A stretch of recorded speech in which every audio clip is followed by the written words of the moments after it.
What is good, y'all? It is Zamir here, and in case you missed it, I will be participating in GRD Break, which is a slam style event for Under Night in Burst 2. As such, for the next several weeks, I am tasked with getting good at this game, finally, and I'm gonna do it with my girl Izumi, the fish lady. This video is gonna document the day one, the baseline for the event, so I can see where I'm starting from, see what the foundation is, and see how I can progress further to get as good as possible for the competition. I'm really excited to finally give this game a deep dive because it is a beautiful game. I love the community, I love the music, and I love the passion that's just emanating from all of it. So it's finally time for me to fully partake in it. And there are so many other great players and coaches involved with this event, man. I'm very lucky to be a part of it. And yeah, I'm excited to get started. So let's get started. I think the toughest part about recording fighting game videos is that I can't have the background music from the game playing, so I don't get to hear a lot of the awesome soundtrack. In this game especially, that sucks. I mean,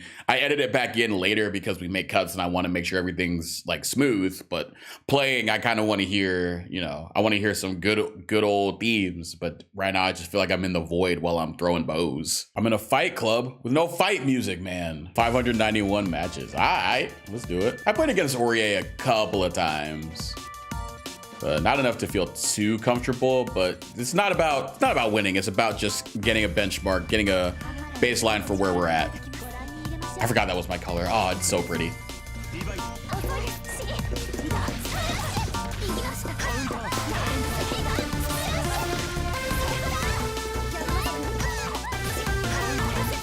Yeah, I definitely hit myself there.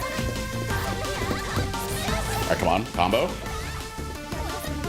Nope, no combo. Okay.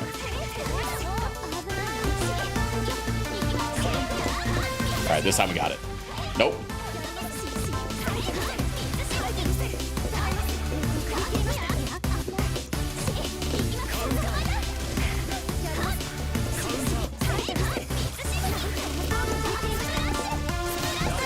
All right, that was not clean. I had a lot of dropped combos, but we still run, so. Oof. All right, come on, let's get it this time.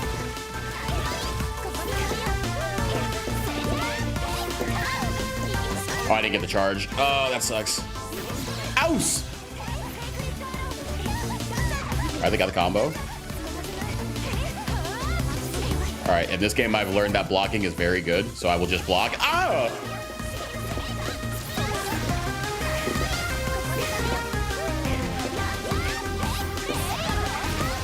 Nope. I'm just gonna watch out for thrust. There it is. Oh!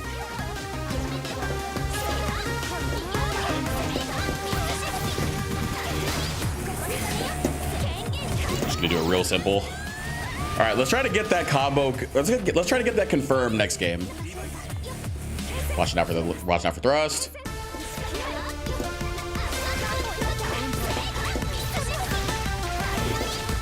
All right, come on. There we go.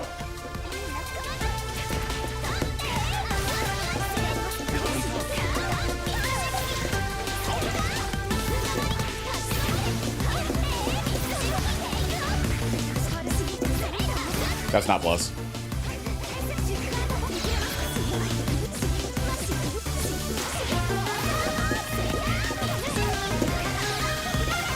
Okay, nice, nice.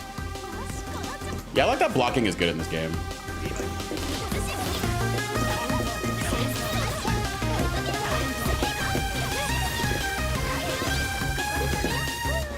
See if we can get it again. I definitely messed that up. Overhead. Oh, baby, I wasn't ready. They hadn't done the overhead yet, so good mix up.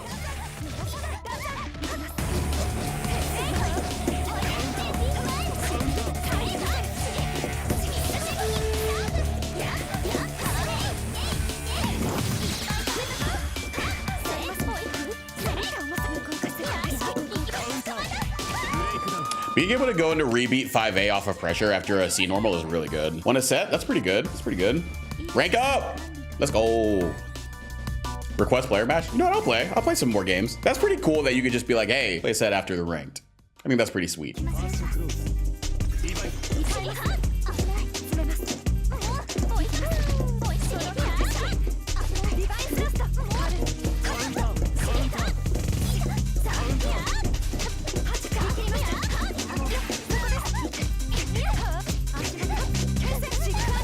I twitched.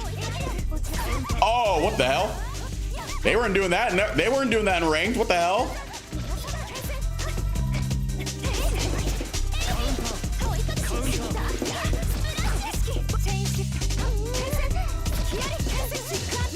I don't know if that's plus or not, so I'm not even gonna try.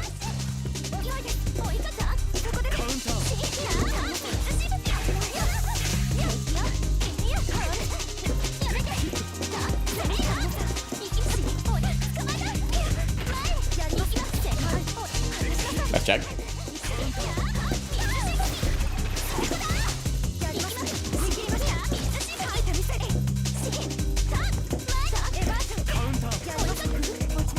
Block that. Oh, my DP! Oh, I could have just blocked overhead. That's pretty interesting. I like how they, like, where I think they're gonna do overhead, they just go low. That's pretty nice.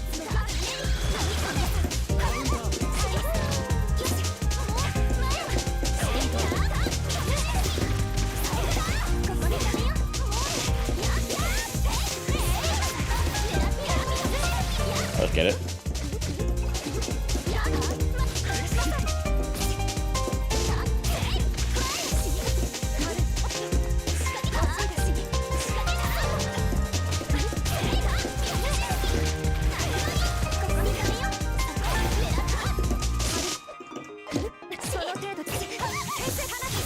Probably should have tried to space myself out a little bit more, maybe do some staggers.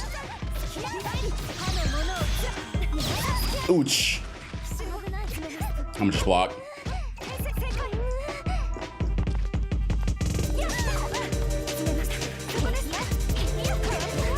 Oh my god, I keep thinking that they're gonna go overhead because they repped it a couple of times. Yikes. No! I think I'm dead. Oh, they got it back in blood. Okay, okay, okay. That was good. I like that. I like that.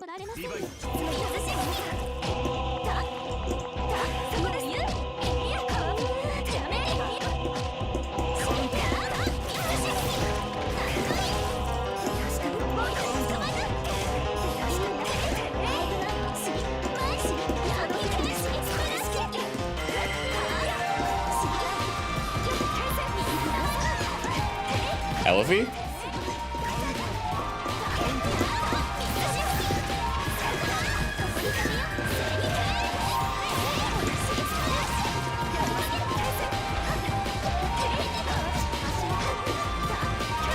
That's a low.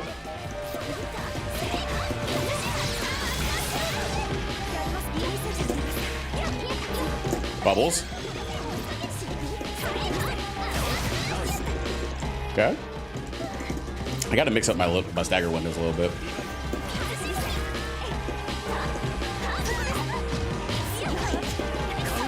Oh, I got thrown out of my DP because it's that slow.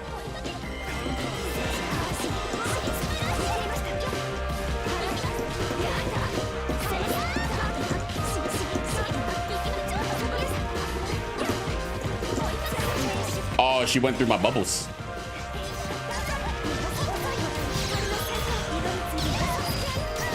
That's a lot of damage. Nice throw. I'll take that. That was a throw bait attempt. Oh, nice.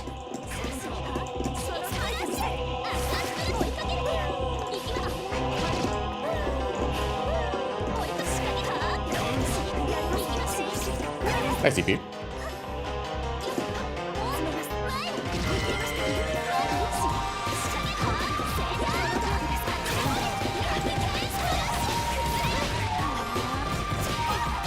Oh, she just woke up mash. Wow. Okay, I wasn't ready for that.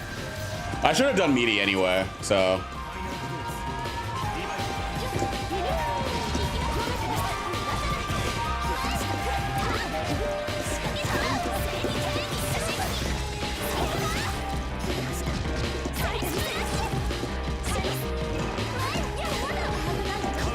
Ah, I mashed.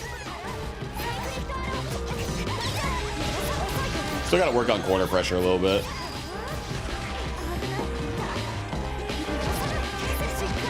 All right, I'm just going to block it out.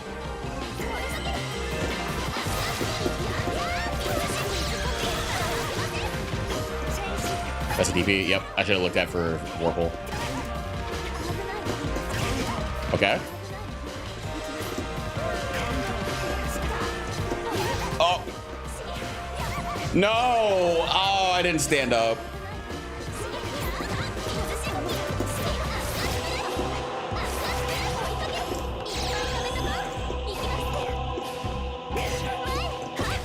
Oh, the bubble. The bubble. Oh, yes, brother. The bubble.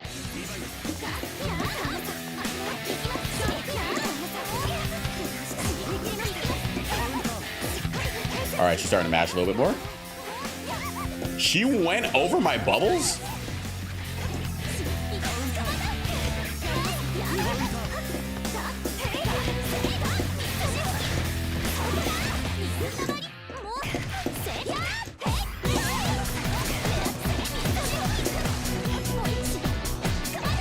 Can I kill here? I could have if I was good, but you know, we got the reset. All American reset.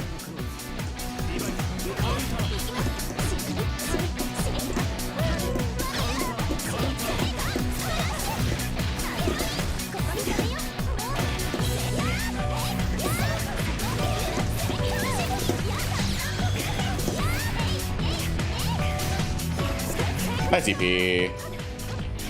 Just block it out.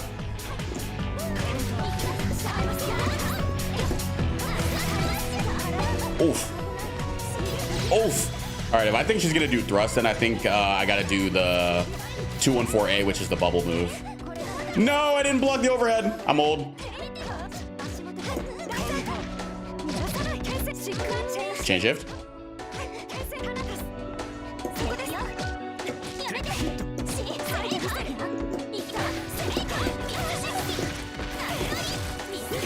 I can kill here.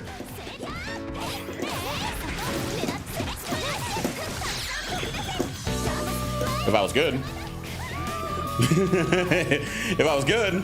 Because I was trying to do J236B, but it didn't work out. All right, I'll do one. I'll do a first to 3, and then I'll hop out, and because I want to play other people.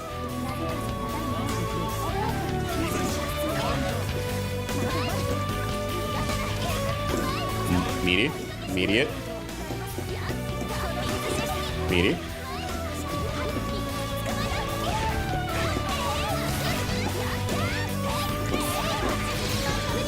Bubble. No, I messed up. All right, I just got a block.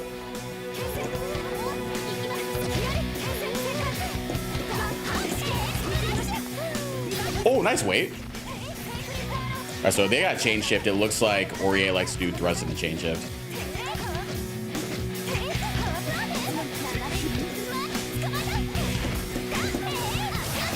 I'm gonna try the bubble setup again.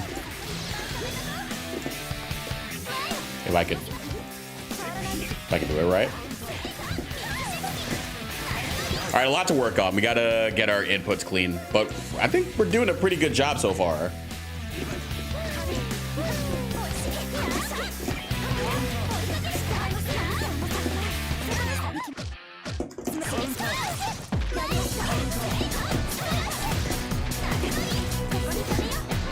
All right.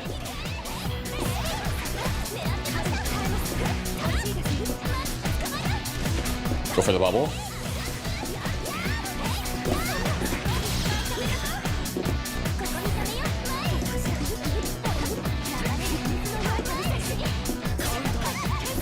That bubble is super oppressive. I gotta learn what to do after it though. All right, I'm gonna do, because I have Vorpal, I'm gonna do, nope, never mind. I was trying to do chain shift DP, but I forgot.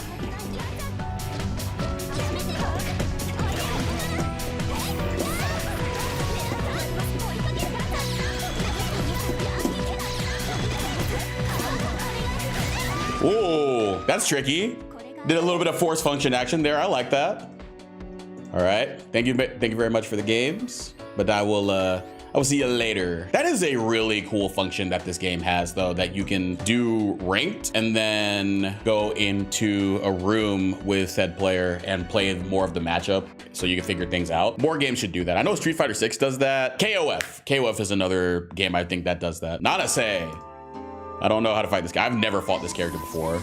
There's gonna be a lot of that in this. Oh my god. Oh god. Oh god, they know combos.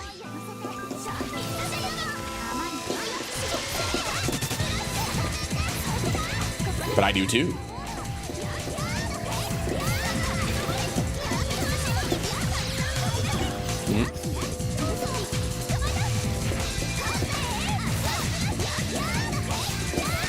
Bubble bobble. Let's do it. Oh, she has a DP. Okay. Yeesh. Ah. Okay, we're good.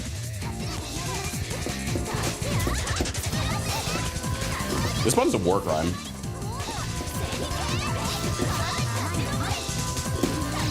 Stay right there. What a match. Good job. Good job. Good job. If she runs up to me, I'm gonna, yeah. Hey, man. What? That doesn't work? Oh, that has a gap. That's stagger.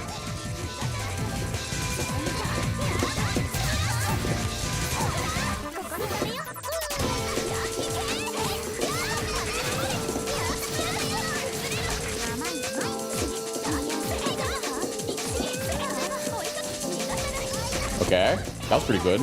Good use of rebeats. Can I kill here? Nope, if I was good. Aich. I wonder if that move is actually throw punishable or if I'm just getting away with murder. That is something to investigate. All right, had that light confirmed, dropped it, but that's okay. This is day one, man. This is day one. We got some time. Thanks, Elfie. Reset, so I get to do this combo.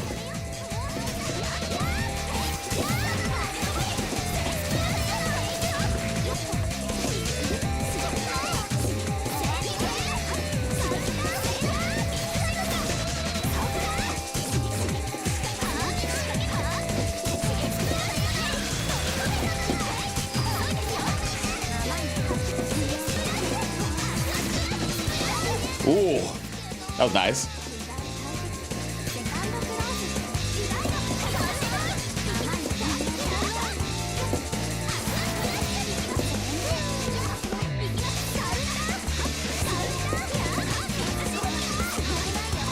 Ouch.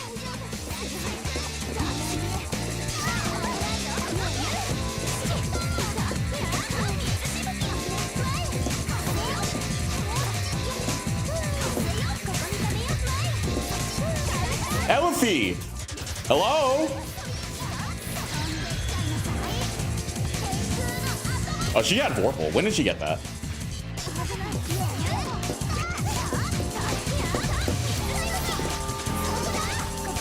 All right. Well. What the?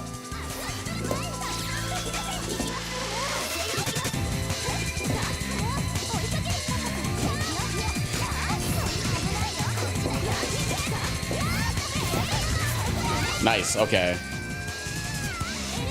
Still am not really using the grid, but you know what? At least I'm like sort of paying attention. Nice, nice, nice, nice. Bandana Bishop, go easy, okay? I can't do that. I got some stuff I gotta win, brother. You're also playing Walled. I don't know what, no, Mika, never mind. But I don't know what she does either. So relax, man, you know. But I don't know. According to the tier list of I should be winning this. And I think she has projectile invul stuff that I gotta work out for. No, that's right. Meaty 2A is the move. Especially when you drop combos. Try it again. Nope. Go again.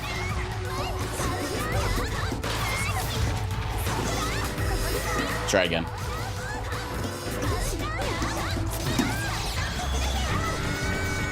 One of these days, we will light confirm. Give me that. Ice.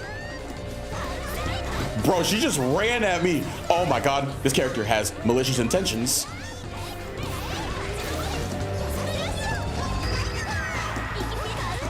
I didn't mean to do 6-6B, but the fact that she hopped over it is very funny.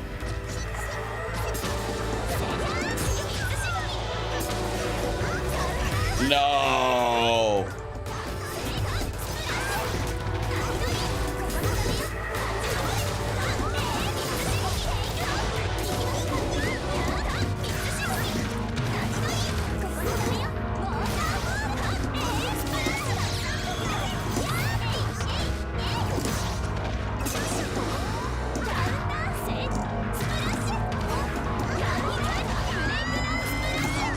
I was trying to extend the combo so that I would get Vorpal, but kind of hard to do that when you don't know routing.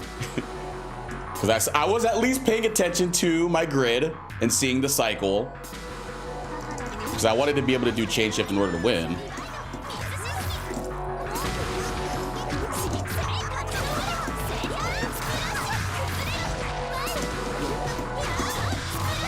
Meaty 2A. Why can I not combo? Please.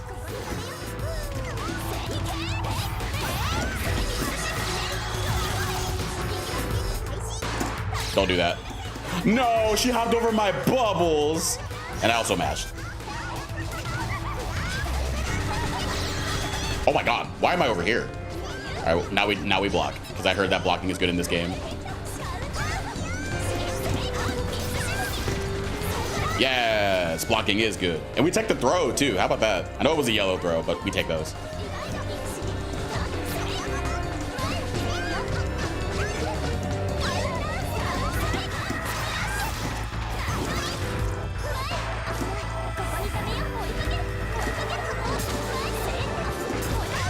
Oh my God, what the hell was that?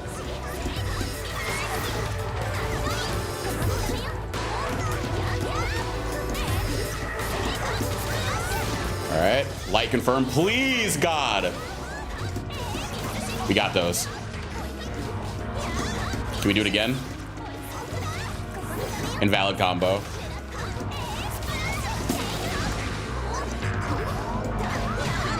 I did all kinds of mess up on that light combo, but it's fine, it's fine. Again, we just gotta practice those confirms later. We'll practice those later. Yo, C4, because we're blowing up. We the bomb, baby. I haven't been making a lot of fish buns in this rank session. Gotta fix that. Light Bouquet, Vampiric Violets, Alliteration. Person after my own heart. Looks like they're playing Eltnum though, so they're gonna shoot a bullet right through my own heart. The character seems cracked. I was watching AWT, I was like, bro, this character seems messed up. This character seems pretty good. Oh man, I saw them at Frosty too. They won there. I saw Evo, they won. So this character might be pretty good.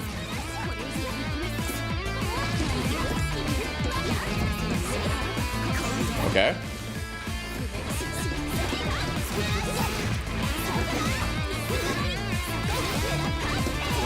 Okay, we got it. FTP. All right.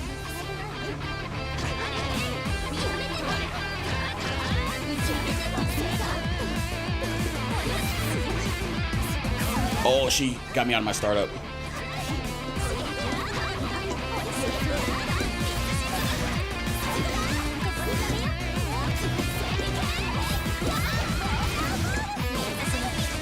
No, that was a good punish though with the chain shift. That was really good.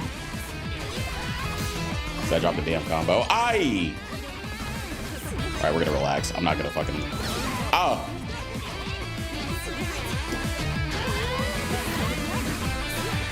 She got me.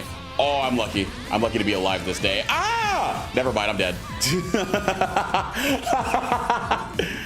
Oh, man.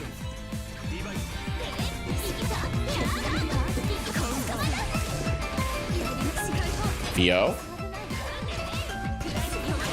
Is that plus? I thought there was like a gap there that I could punish. Nah, I didn't take it. This person's pretty solid. This person's really solid. All right, so I need to not mash on that because that's the frame trap that's opened me up like 5 times. I tried to face tech like Grand Blue. And I got flustered. Okay. My win streak is over. That was pretty good. So I got to see if I could challenge on that little hop that she does.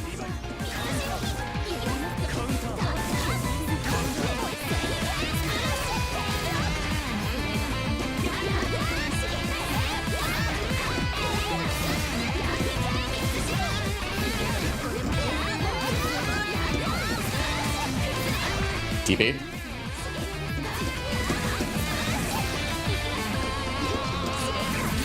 Okay. I don't think I wasn't confident in if I got that charge timing or not. I couldn't tell. She shot my fish. Oh no! I'm nothing without it. If you aren't anything without your fish, you shouldn't have it. I'm out of there. Oh no! I shouldn't have the fish because I just got killed for bringing it out. No, dude. Oh, bro, she's shooting the mess out of me. Hey. Reload. It's not fun when it happens to you.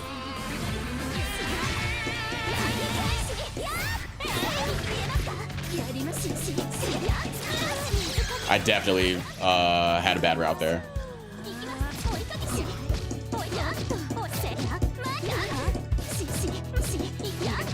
This is messed up pressure.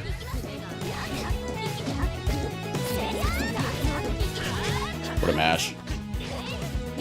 I tried.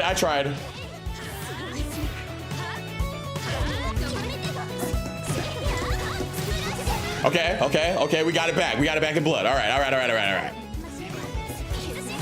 That's a punish.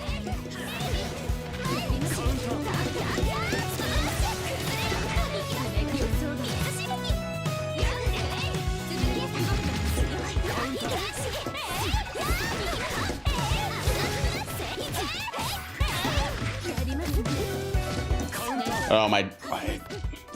I tried to tech with Grand Blue.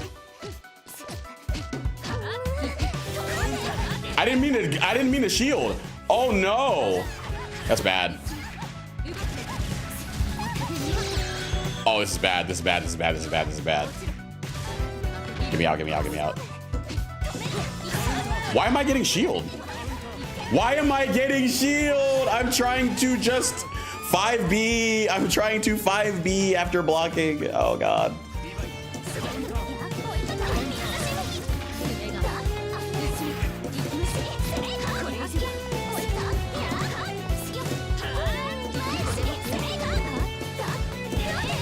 Oh, that catches me.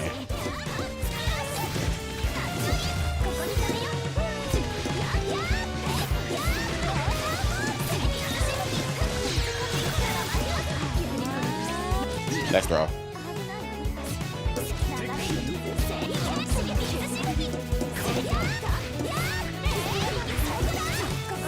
right.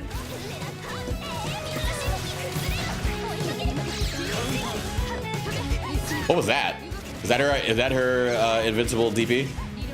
That she does metered? Oh, the 2B of a god there. Ouch. She just shot me around Star Man. This is so much damage. Hello? Why do I get shield there? I'm trying to I was trying to tech throw there, but I think I would have gotten hit anyway. But I don't know why I got shield. All right.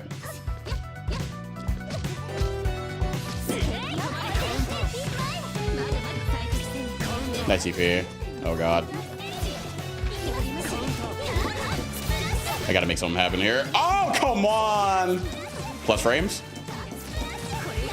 Oh, she knows. Damn it! Oh, man. That was good.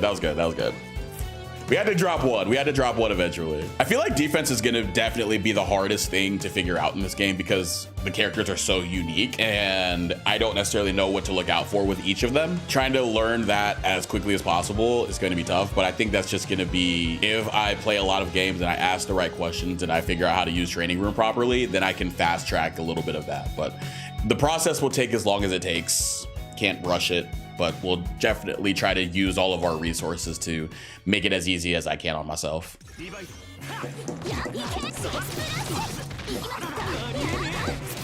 Feels good so far.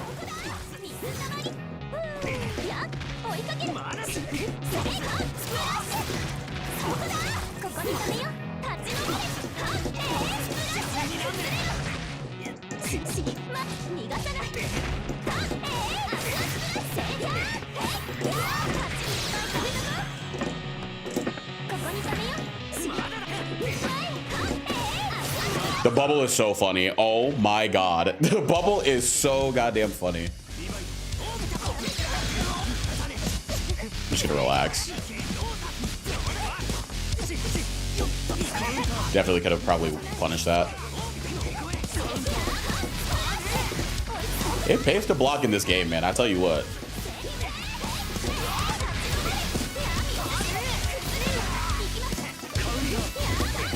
As I say that.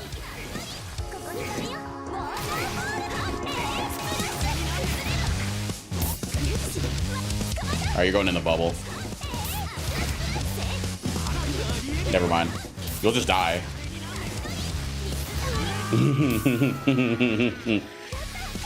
Oh yeah, you didn't want to block. Meaty 2A, brother. That's what we do around here. We love meaty 2A, bro. We love meaties. We love proteins. Mis proteínas. Yes, dude. Mis proteínas. 214A. Bubbles. Oh, definitely could have fucking challenged there.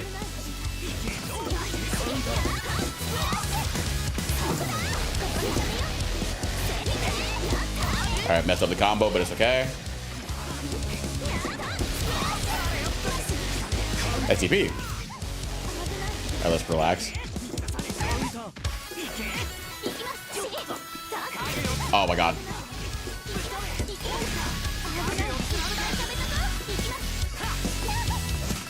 I love how I saw him just float over the bubble and I did nothing about it.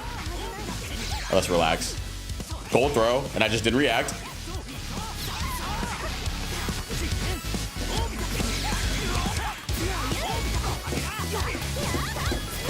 All right, we're not out of it yet. Let's be clutch. Let's be clutch here. Got to be aware of the chain shift. What are you talking about? That's so punishable. Why did I do that? Why did I do that? I don't know. I just had a brain fart.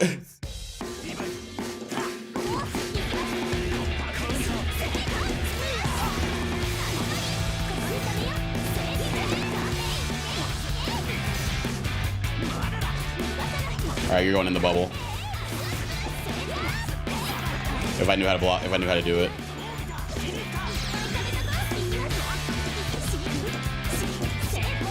Nice blocks. That caught my backdash. He gets a combo here.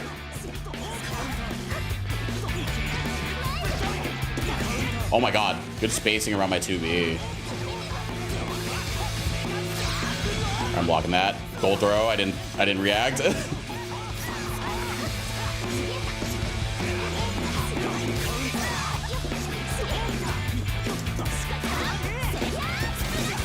I need this.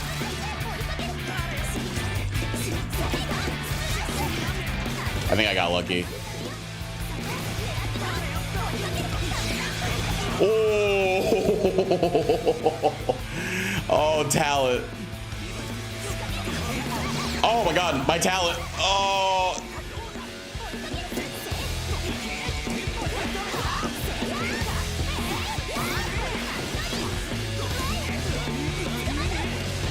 All right, I'm gonna get bubble.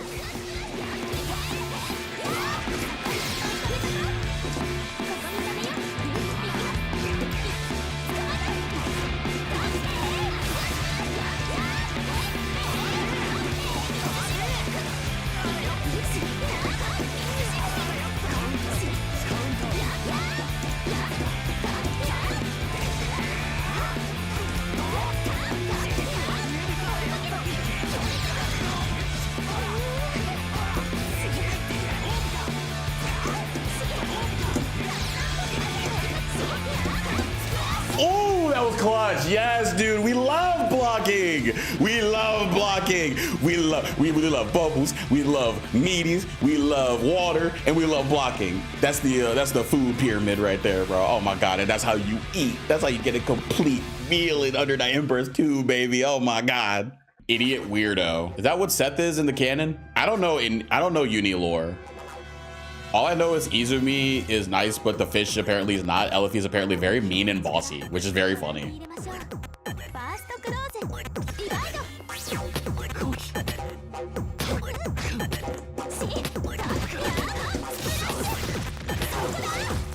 How does round start work in this game?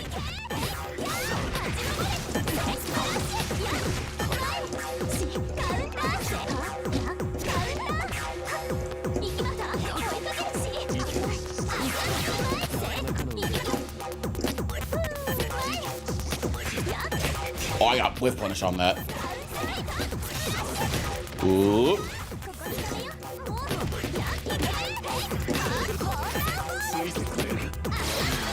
Get him!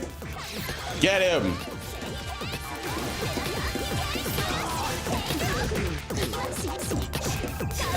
Definitely mash there.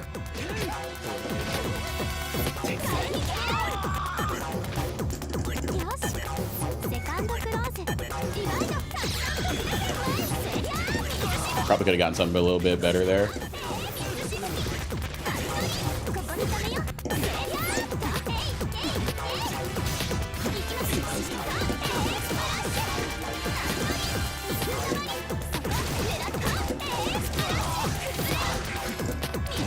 That was a throw. That was a throw. Oh my god. All right, they're just gonna block them.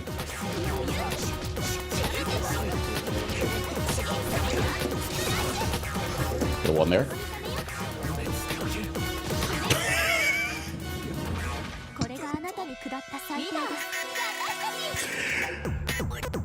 Oh, I love the bubble, man. The bubble is pure comedy. The bubble is pure comedy. Oh, dude. You just put it out there, just wait for it to happen. That's not even like the funny one.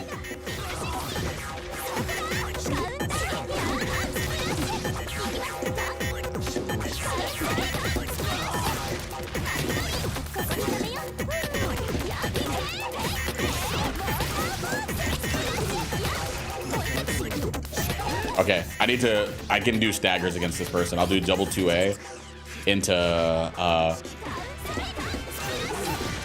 a delay.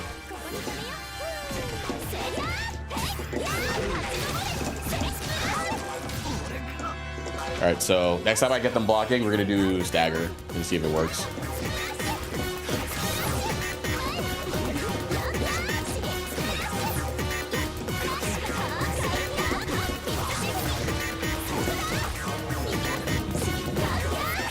What do you know?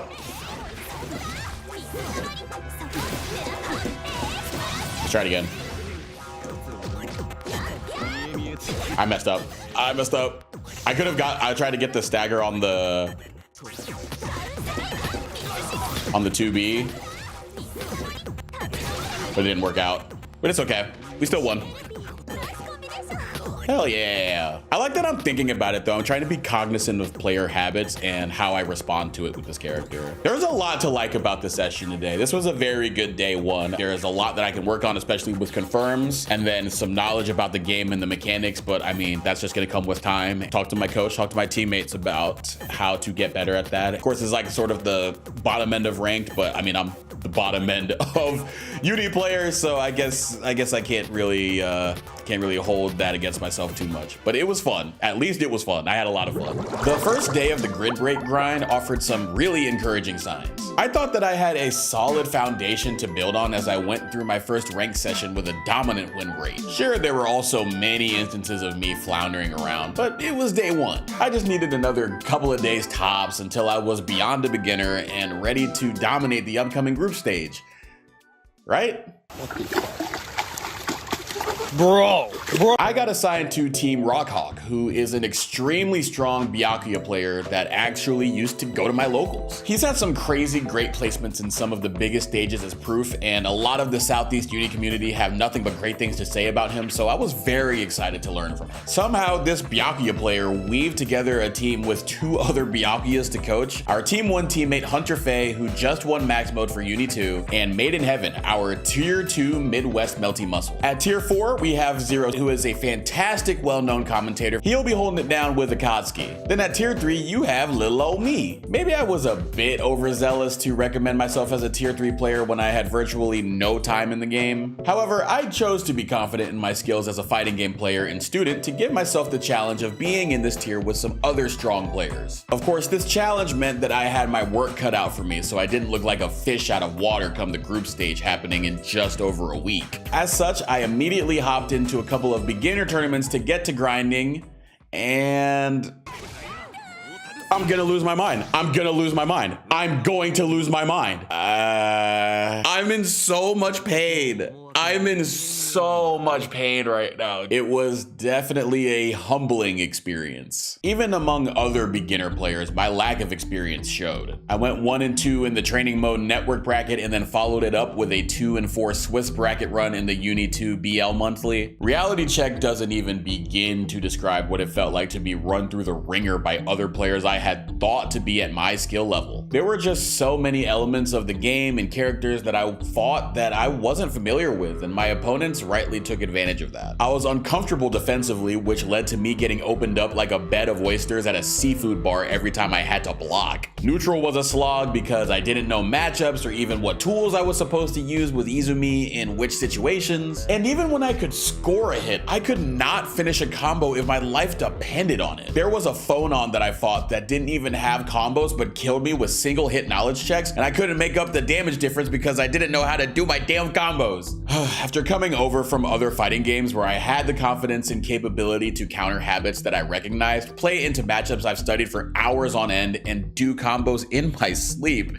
this felt awful. I was extremely frustrated with the place I found myself in, but I have a rule when it comes to times like this. You're allowed to be upset, but only if you do something productive about it. So the first thing I did about it was stay up until 4 a.m. practicing my confirms with input delay on like a psychopath. Of course, I also had coaches and teammates to leverage in my path to improvement, so I got a coaching session with Rockhawk on the calendar to go over some of these matches. I was fully expecting to get lambasted for the novicehood on display in these matches, like how I would be coached in football if I had a bad game. However, Rockhawk was very measured in understanding and taking me through what he saw from my matches, which was honestly amazing. He didn't drown me with things I did wrong in every lost interaction, and I think that's because he recognized that I wouldn't even know what he was talking about. Instead, he just took it back to basics. He reminded me that I don't even know my own character yet because of my lack of time in the game.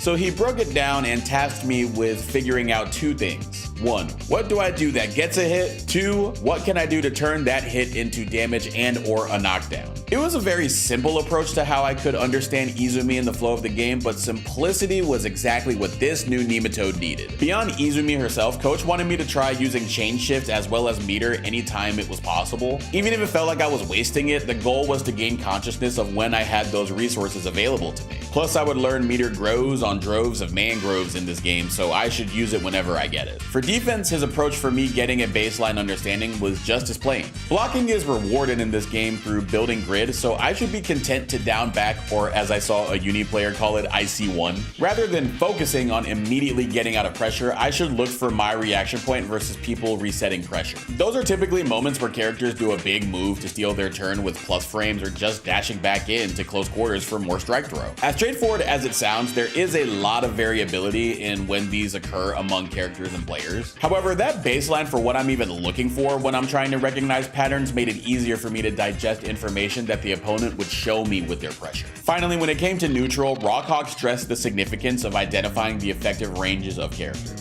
This is a very fundamental fighting game concept, but Coach did a great job of contextualizing it for UNI2. For example, one problem matchup that I had was Gordo. He's a character that's really good up close and equally strong sitting at a spacing from almost full screen. I didn't really understand the latter when I would try to create space and zone him with projectiles just for him to hit me with his scythe or claws. Where he's weakest is that in-between space, so I should be aiming to play at that mid-range. I took it upon myself to become more mindful of where a character would want to be on the screen for their optimal game plan and what players preferred by extension. All of this was fine and dandy to write in a notepad, but it wasn't going to fully sink in unless I practiced. As such, Rockhawk assigned me very easy homework: keep playing the game. Not one to disobey my coaches, especially when they've been super helpful, I hopped on to rank to ingrain the key coaching points. Through the reps I mounted up, I got much more consistent with combos. On top of that, I became more comfortable in being patient and mindful defensively, so I would both build resources to practice using and focus on what my opponent was showing rather than frantically trying to get out. During all the games, I started to understand more about Izumi's kit and the utilities that her moves had. I was better able to use certain options with purpose and then respond to how the opponent would react to said options. I even landed some nice anti-air confirms, which sounds so easy but felt impossible not a couple of days ago.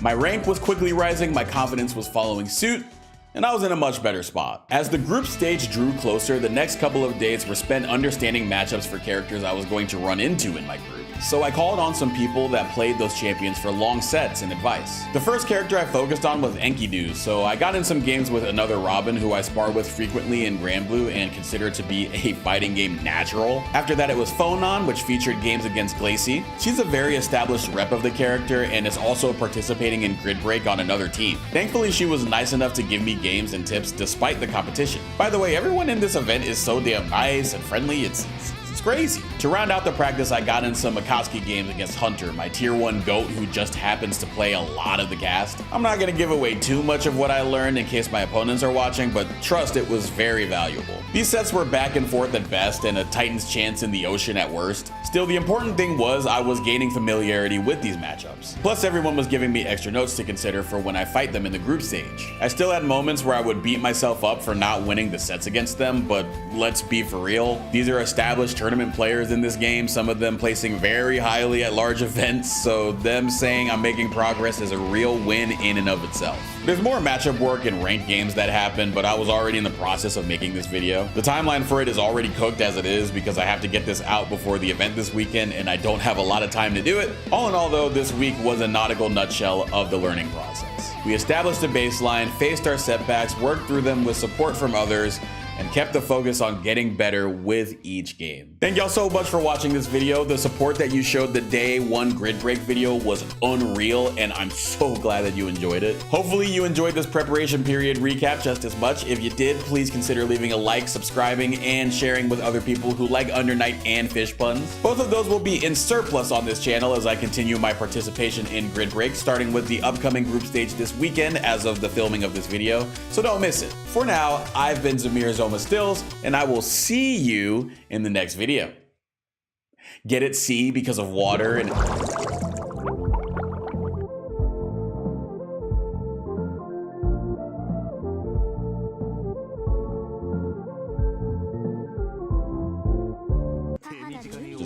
Yeah, you're good, you're good.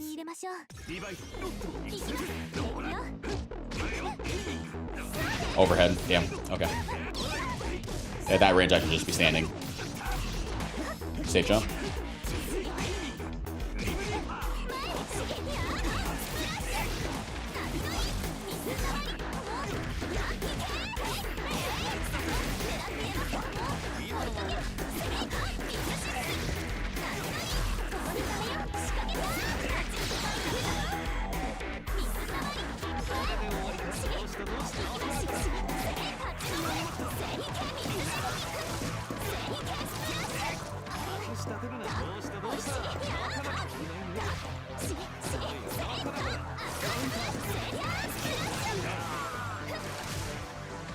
Okay. Yeah, he's gonna do meter. Yeah, he's gonna do Reaper. Yep.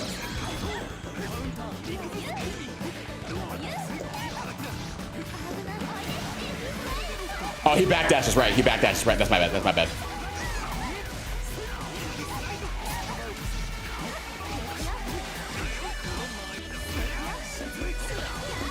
Okay. I'm gonna try to side switch.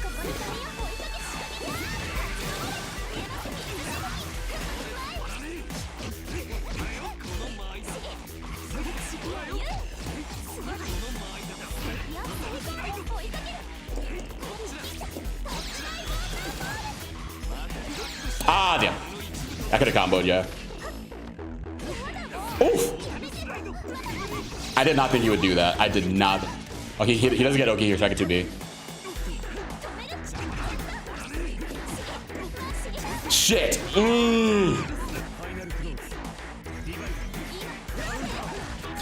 Okay, run up 5A. Run up 5A. Nice jump. Okay.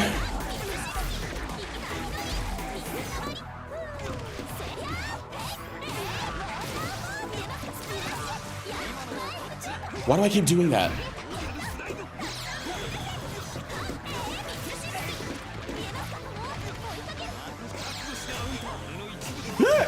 It's fine.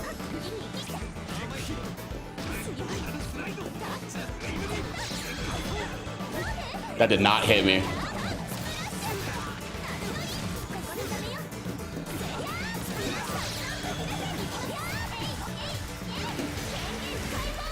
I had to fix that on the fly because the damn shit didn't come out. The damn shit didn't come out.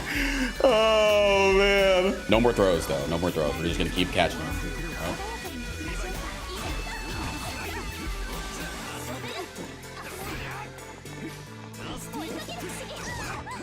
What the hell? Okay. Oh, I don't have grid. I don't have grid.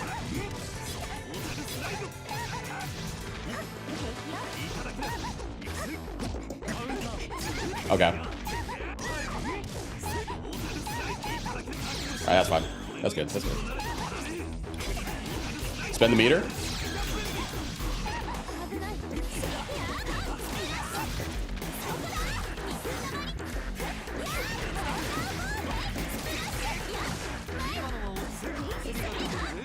Yeah. Okay. So he's looking for that. Okay. I'm gonna wait for him to. Yep. All right. So he's not playing the C game anymore. He's not playing the Reaper game.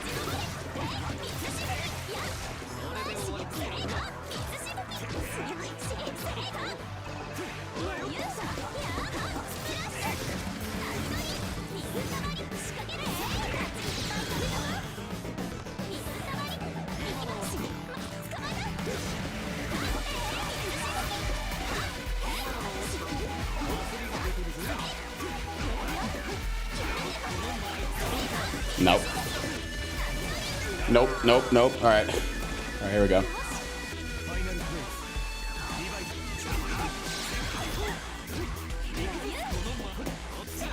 Oh, I stood up. Shit. Okay.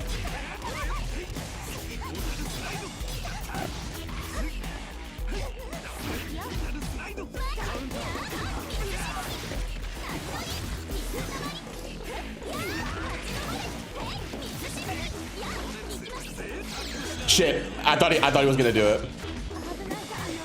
Okay.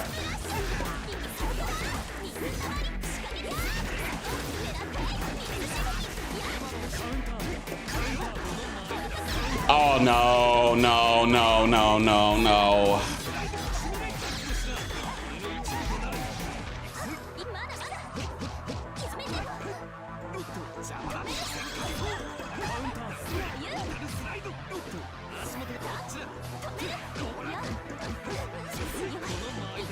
Shit, come on. Yeah.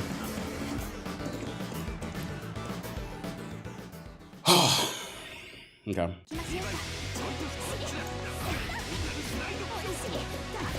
Okay. That sucks.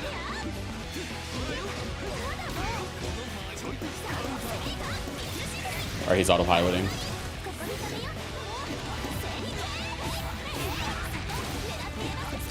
Alright, he doesn't have grab. Why? Why did I do that? You're kidding, dude. That's my bad.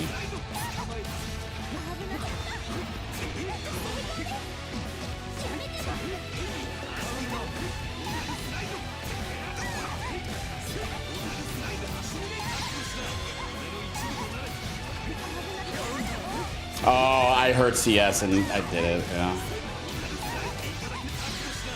Shit.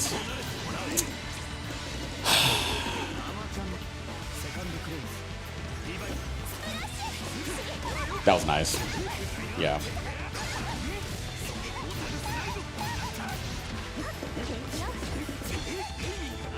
Why am I standing up? What am I doing?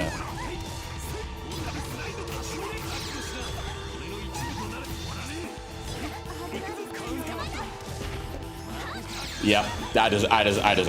I deserve that. I didn't.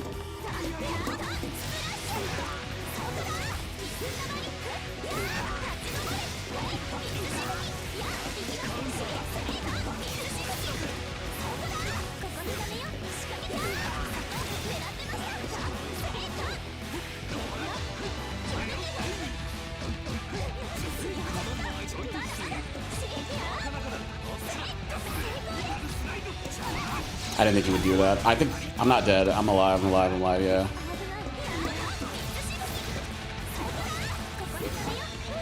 I can't kill here.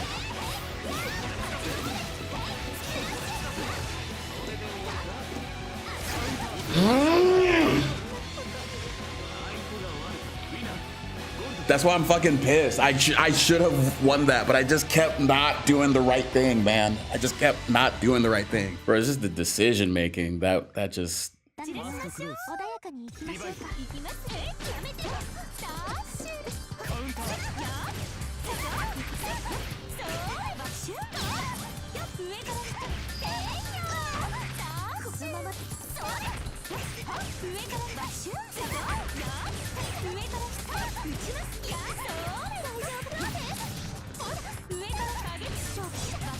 Yeah, my bad.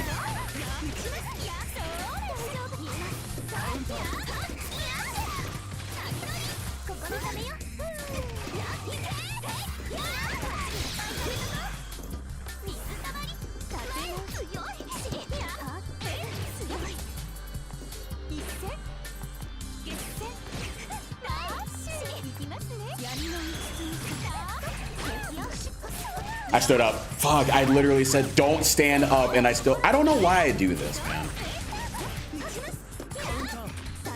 I'm gonna get DP'd. Yeah, I know, I just didn't get the 5C.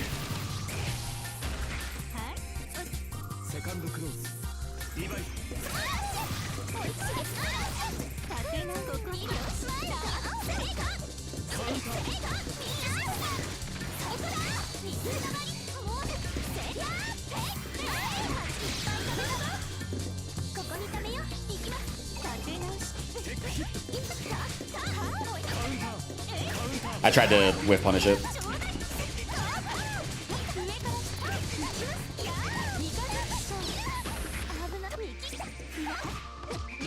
Oh, he knows. He has a combo there? I stood up. That's my bad anyway. Oh, I didn't tag. Oh my god, man.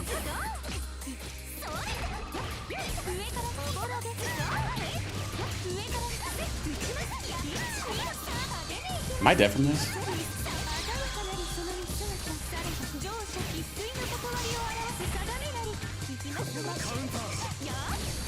I thought he was gonna throw him. Yeah, he's literally just player diffing me. I'm not gonna lie.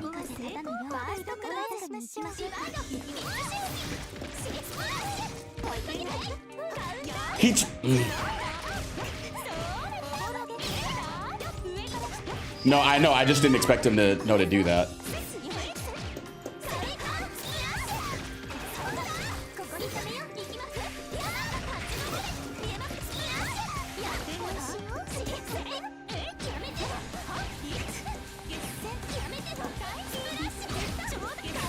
That's a cat's combo, yeah.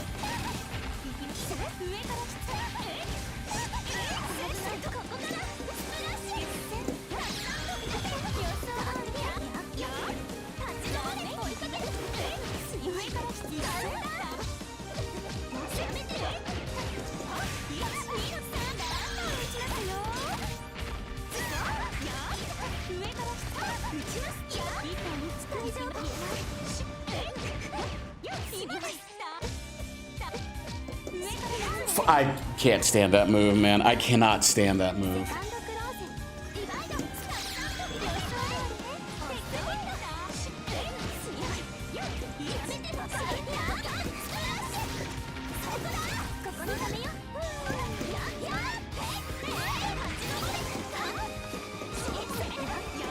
I can't, I don't know why I can't whip punish him, man.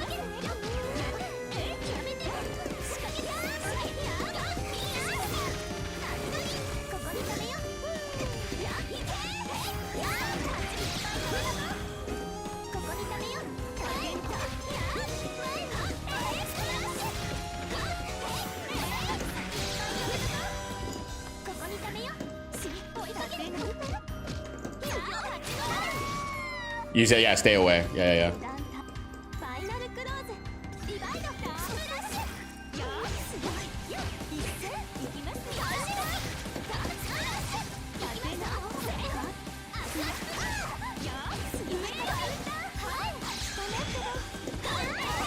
Okay.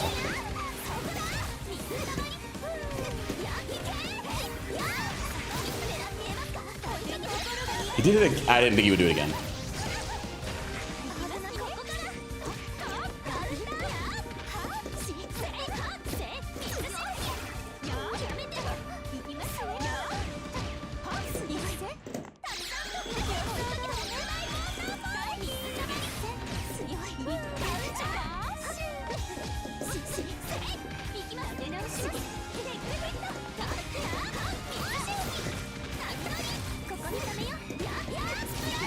Okay. Yeah, I literally just said keep it simple. Just keep it simple.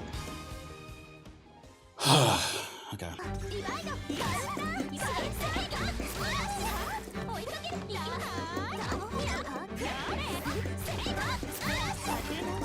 Oh, come on.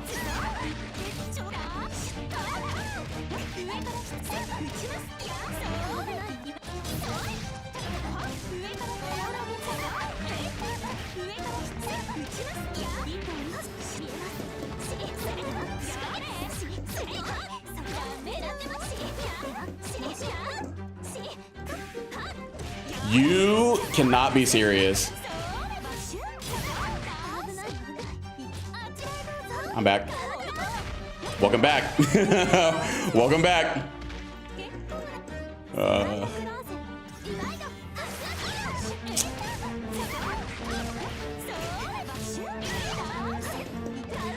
Dude, yeah, that's on me. I mashed.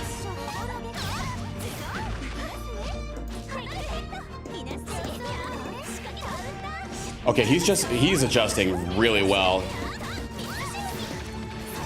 He's adjusting really well.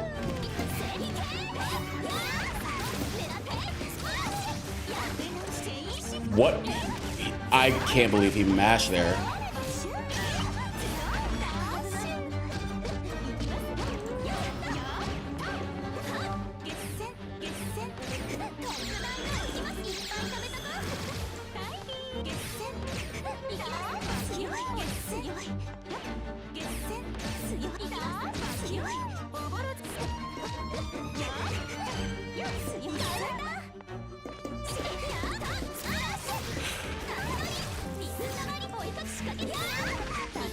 I'm getting hit.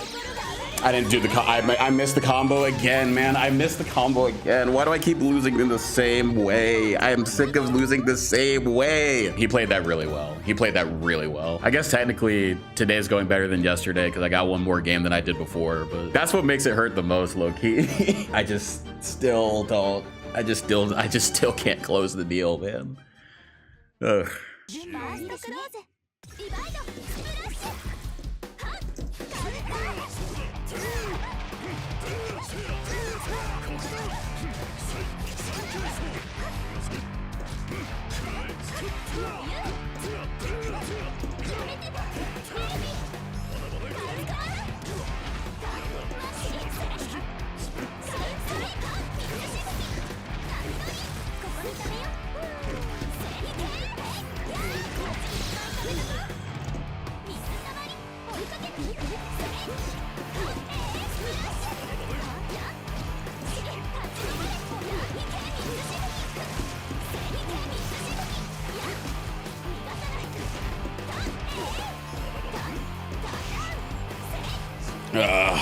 These drops.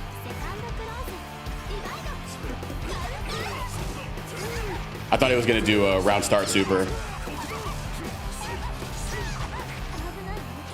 Okay.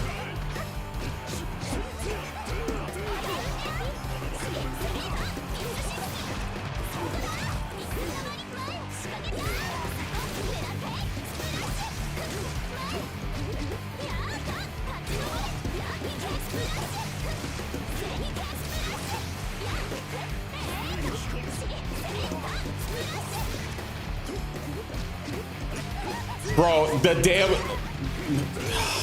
netcode.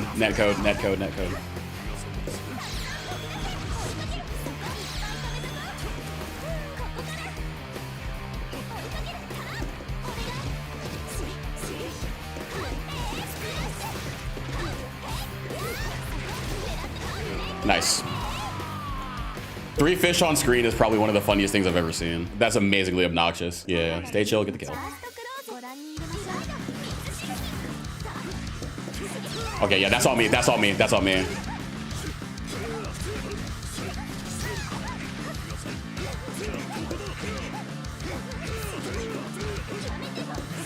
All right, so he's just jumped. He's trying to play around 2E.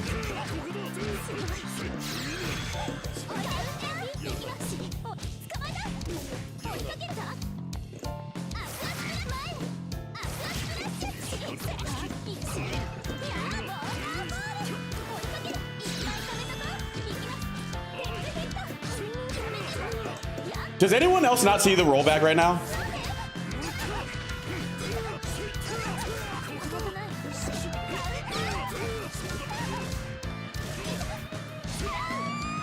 Like,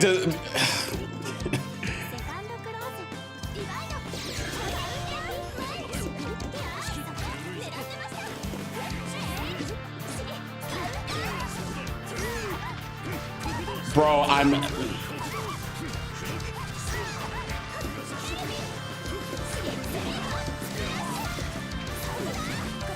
It's fine. We'll pull through.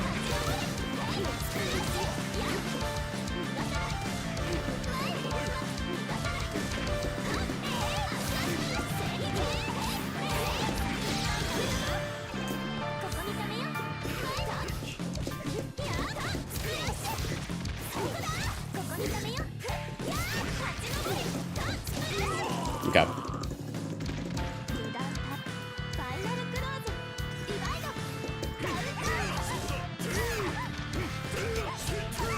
Walk up button there is pretty cool. Oh, why did I do that? I panicked. That's on me.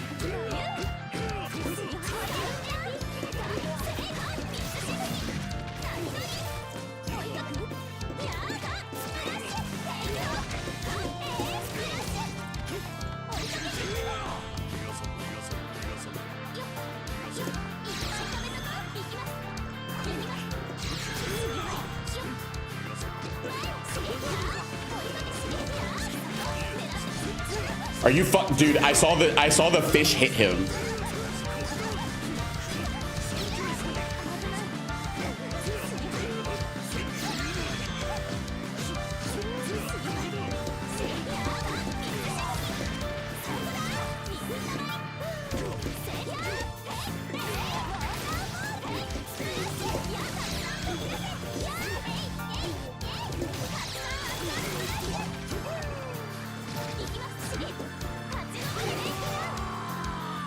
Yes, sir. 2-0-2. I like that for me. I like that for me.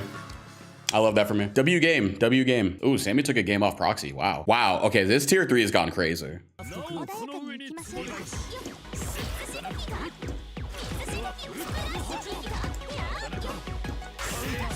Oh, I wanted B-Rekka there, but I got 5B. The J6E. Oh!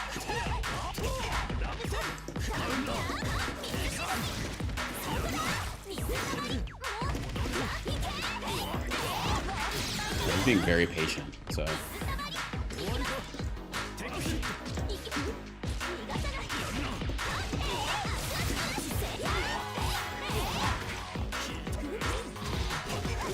Oh! W parry.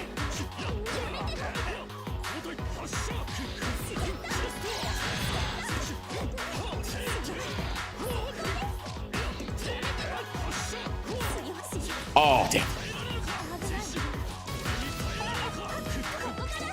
My TP! Oh.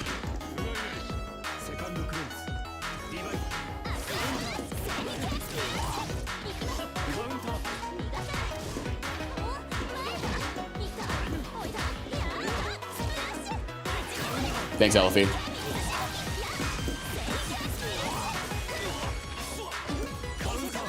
Green shield, yeah.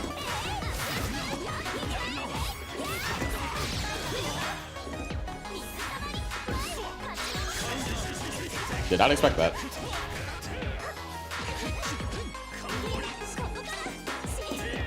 Oh, that is? Okay.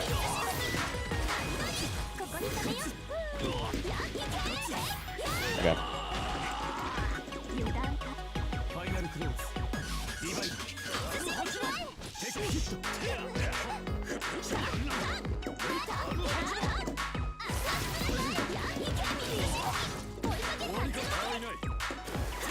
Oh, I thought I would get him. Thought I would get him. No!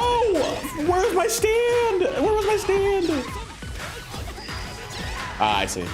This is bad. This is bad. This is bad. I mashed.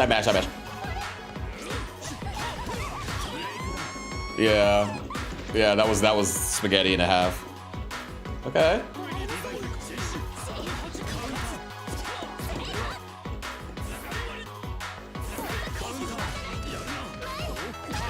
All right, DP.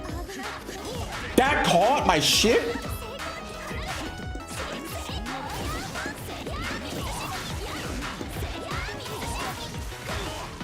All right, he's telling him not to. He's telling him not to tag.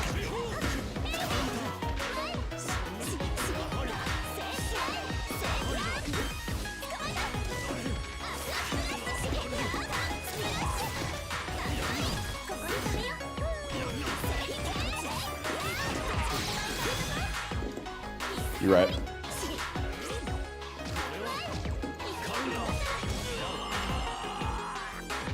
Gotcha.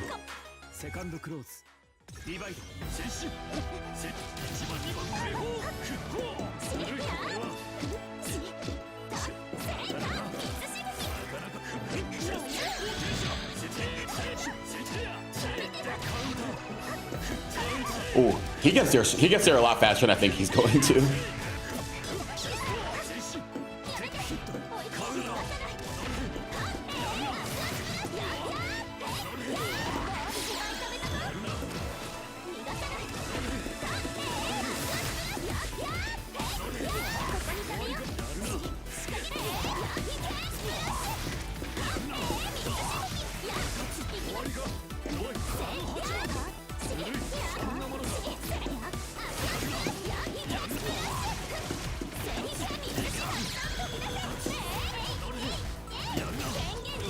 Okay.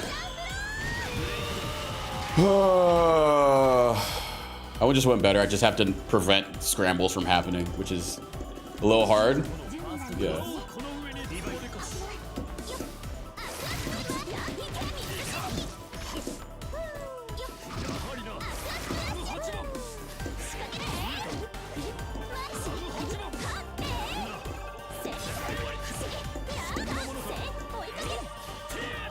No, my throw.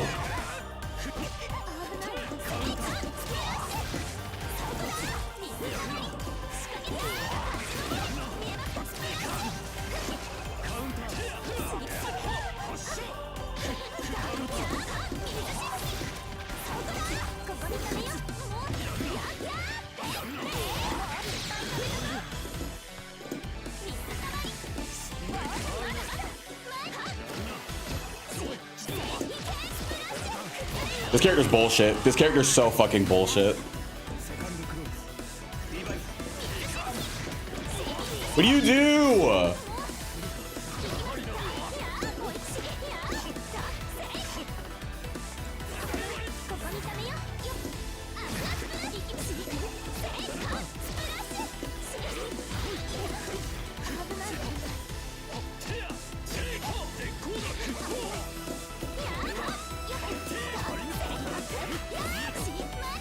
Oh. Gotcha.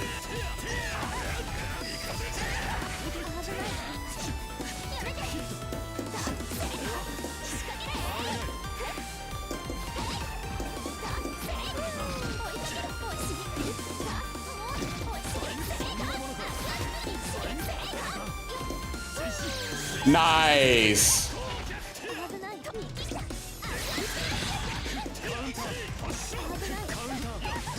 Oh shit. Okay.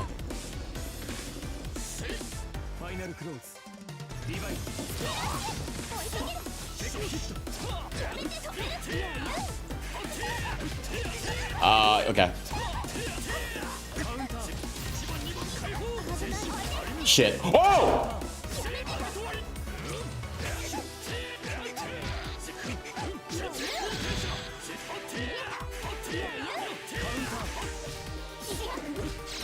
That's crazy.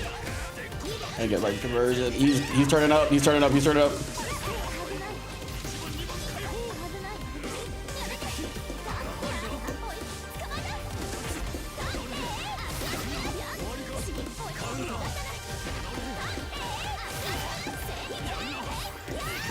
Heard.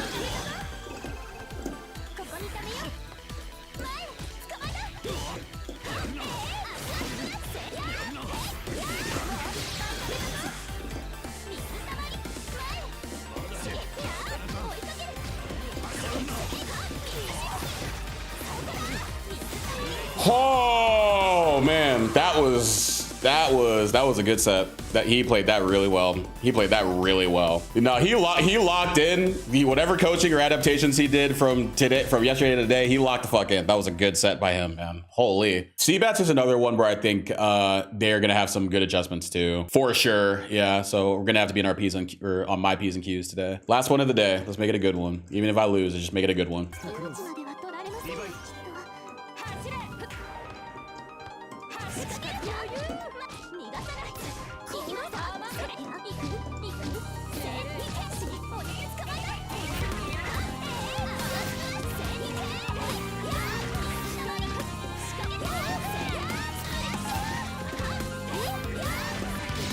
Grand Blue player.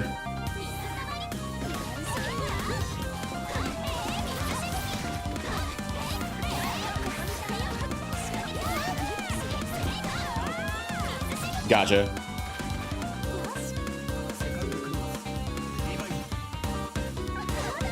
Oh, what an anti-air.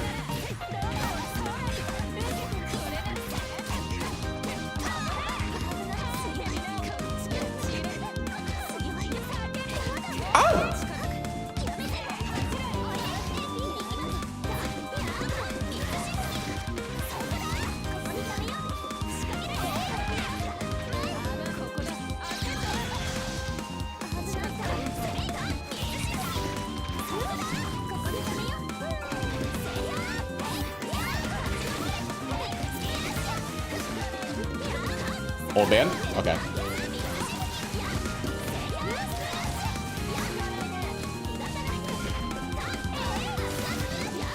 Okay. Okay. Yeah, I just can't let her play the game.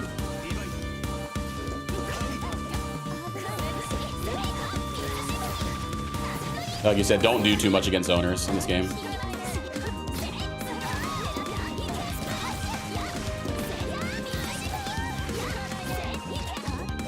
Nice mash. Okay. Somebody's in their ear.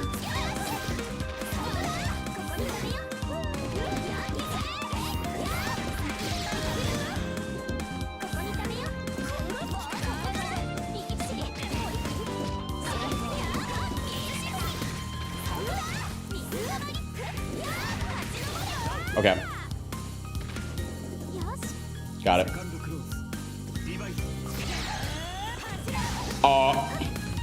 Nope.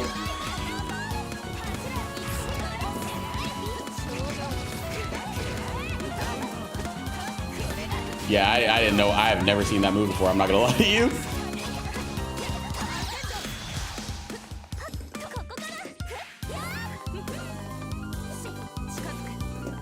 Got her.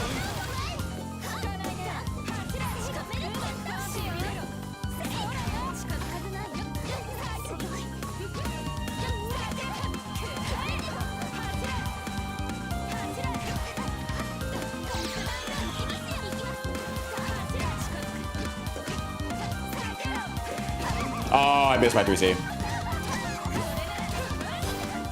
I'm playing a little bit more patiently now. I like that. Nice. Okay. Yeah.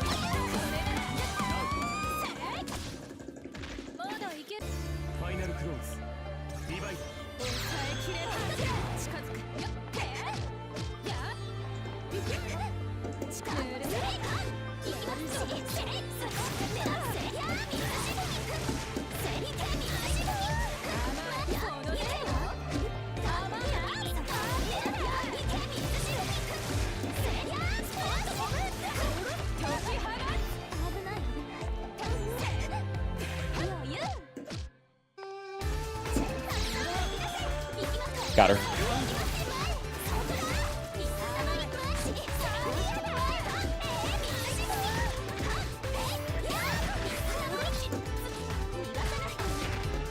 Yes, dude. Okay. Whoa. Bro, this character's stupid. This character's stupid. What do you mean I could just throw fish at my problems? Oh my God. Oh man. All right.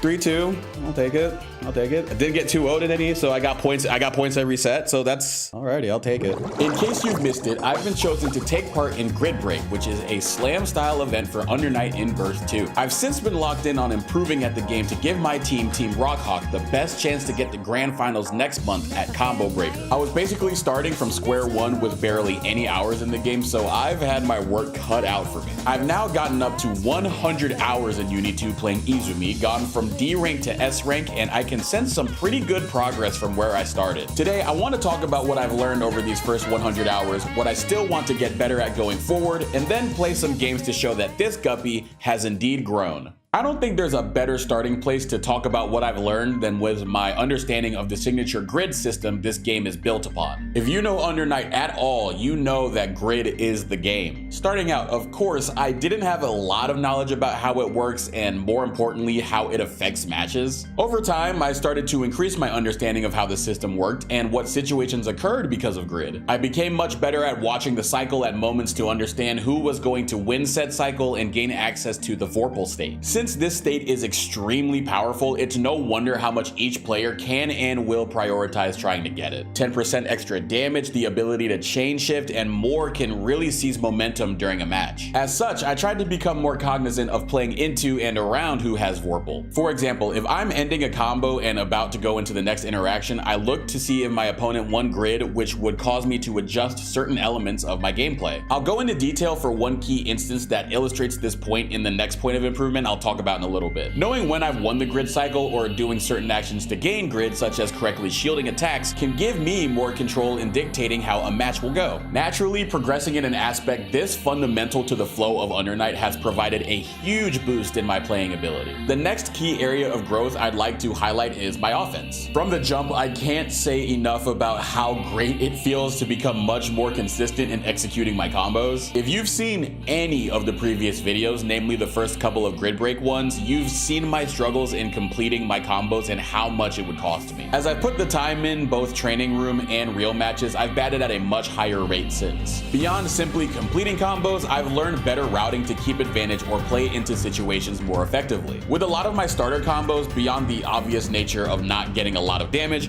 I was noticing that I had a tough time maintaining my offense to keep the snowball rolling. I didn't even consistently route into the dreaded bubble setup that highlights Izumi's strength in that phase. With help from my coach and teammates along with some study, I made and practiced optimizations to really put pressure on my opponent. I mentioned in the grid portion of this video that I had an adjustment made for when my opponent has Vorpal, and it has to do with these exact changes to my routes. Here you can see my opponent has access to chain shift after winning Vorpal, so I must be wary of a reversal attempt on wake up if I want to stay in their face. However, with the way this combo ends, I put them out of range to play that game while still making them respect my offense, giving me the ability to deny their chance to steal their turn and keep pushing the pace in my favor. Things such as this, side switch combos that get me out of the corner and put my opponent there instead, and many other tweaks have really allowed me to step my offense up with Izumi. Speaking of Izumi, the last thing I want to discuss with these 100 hours of progression in UNI2 is becoming much more familiar with the character herself. When I was playing my first handful of games, I didn't really comprehend how her kit all worked and fit together. I wasn't sure what moves to use where, and one of the worst things you can do in fighting games is playing without knowing any of the purpose behind what you're doing.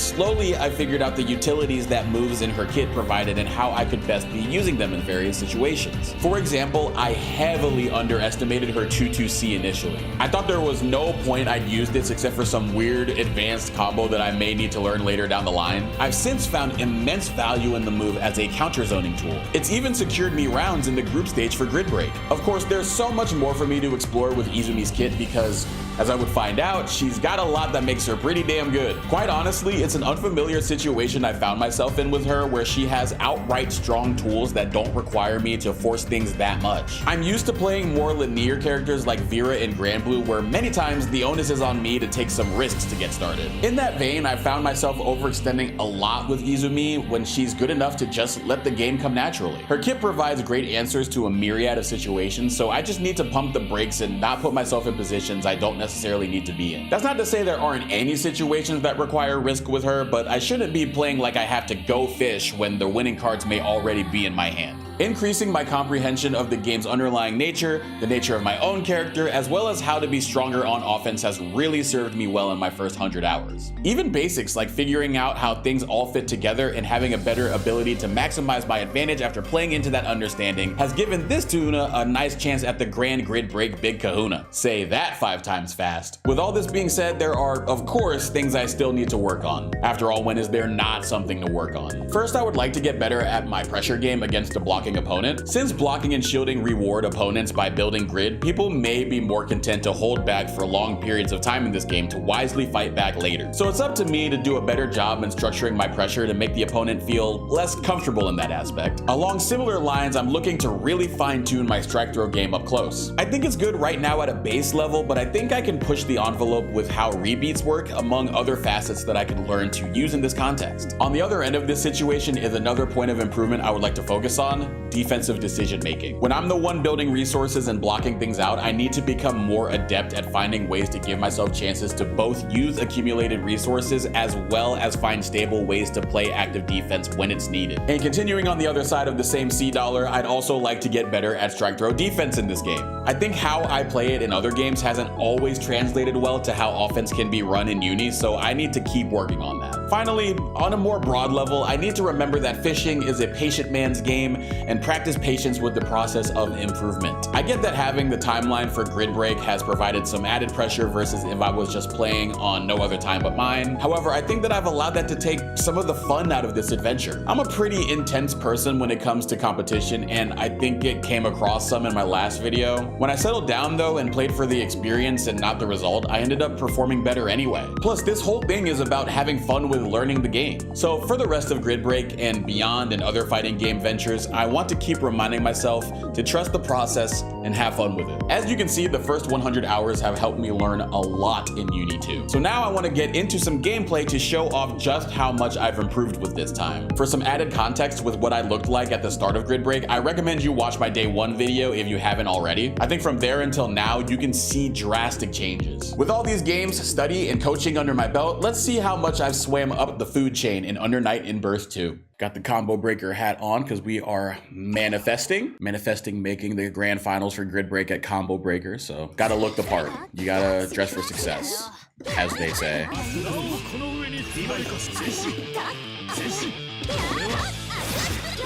J6E, yep.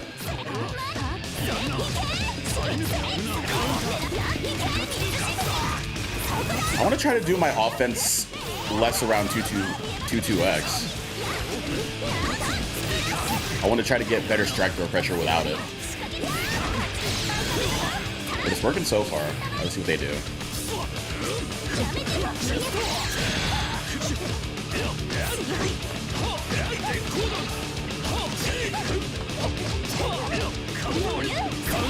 Alright. Celestial. If I knew how to use it. There we go.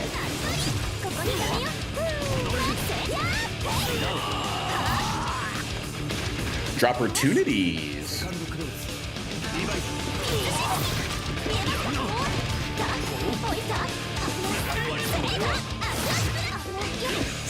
I gotta be careful though, because he might, yeah.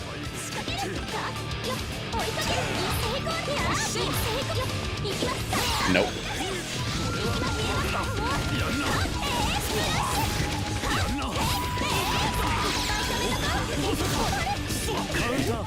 Okay. We'll take the scramble.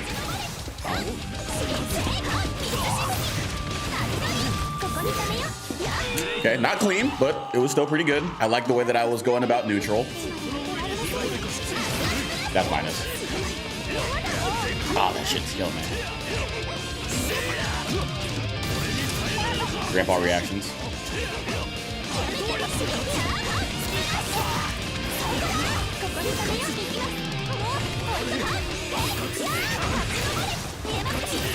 Alright, don't let me use chain shift.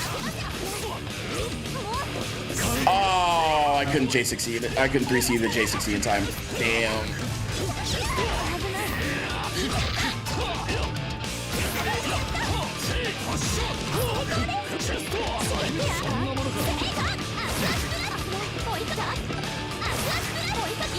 Oh, dude, I thought they were gonna throw fireball, but I did not need to be shielding like that.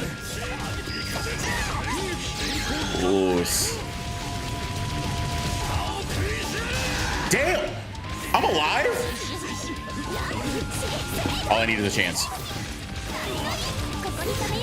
That did 5.3k.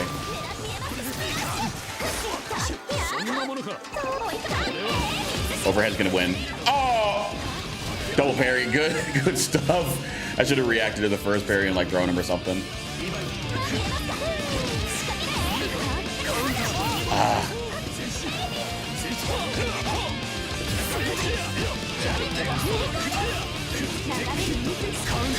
Okay, DP on tech, that's inspired.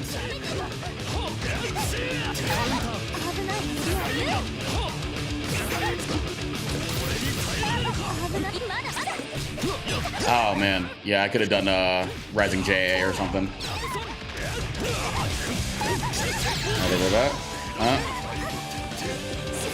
J6E, yeah, the GOAT. J6E is so good because it just goes over the more popular poke out attempts from Izumi, like 2B, 2C. It's really good. Also, kind of clears 5B. It's really, really tough for me to dissuade him from jumping in like that without reacting. See, like that caught my backdash.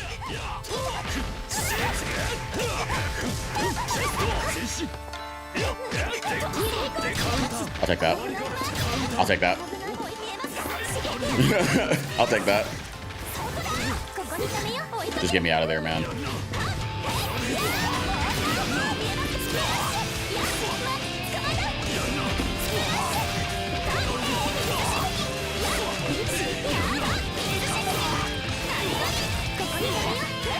I don't know if I could kill. Maybe I could have. I don't know.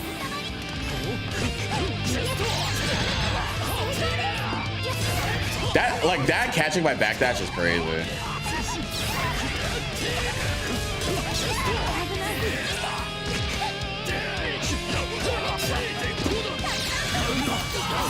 When in doubt, throw bubbles out.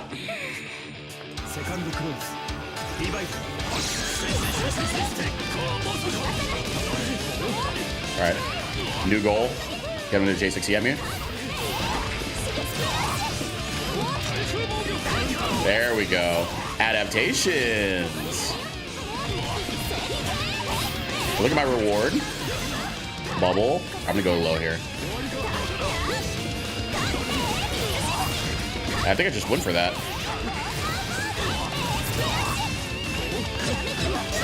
Well. I forgot to do the part where I do CVO. I like the fact that I was at least adapting, put myself in a position to win. Not too much to complain about. I like that. I like that.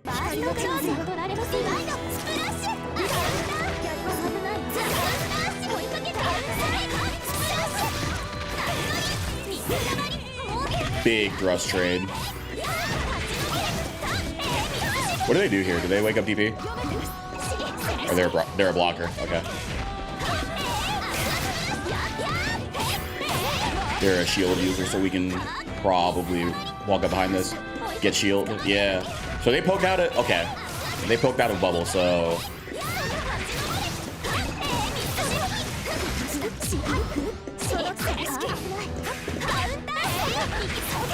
There we go. Okay. So if they do bubble, they poke at it. If I do the restand, they block. So we'll grid break them when we do this here.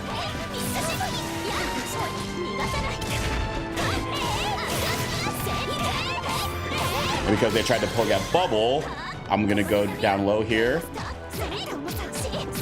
All right.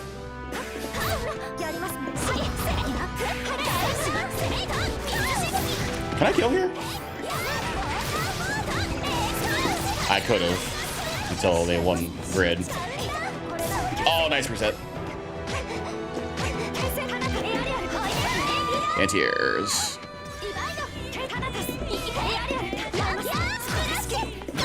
Oh, I don't know why I'm doing poking there on minus frames.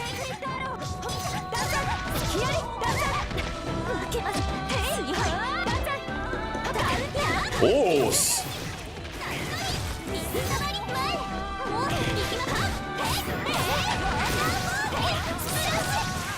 Get the throw. Yep.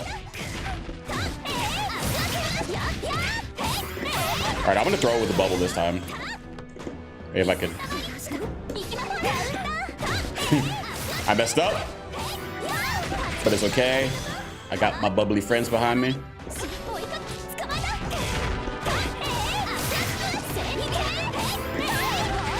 Yeah, we're gonna have to throw to win here. Throw is the way to go.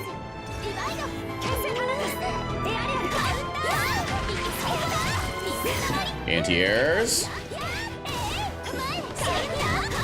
BD2B, nothing's changed.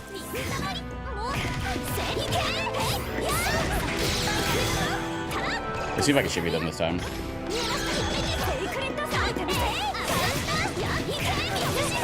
Or I could have just, you know, punished him.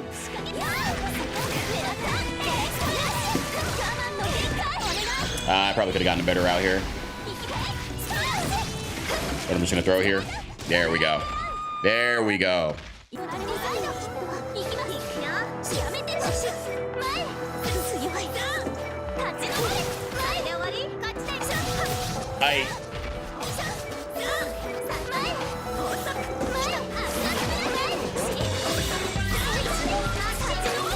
Elfie, get over there.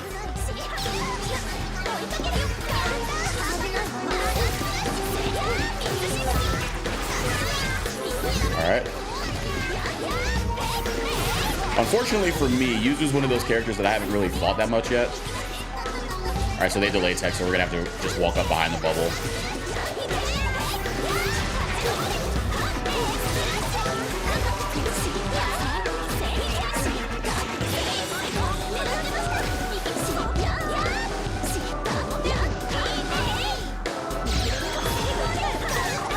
Yeah, see, like, because I don't even know what that is.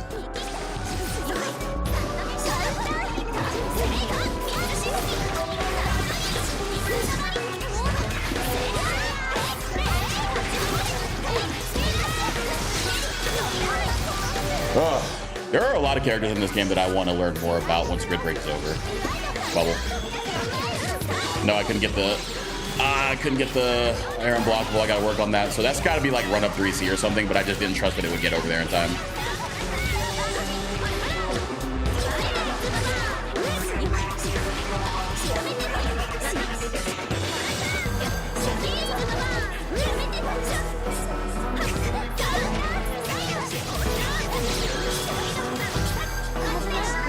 She's like, that pressure is crazy.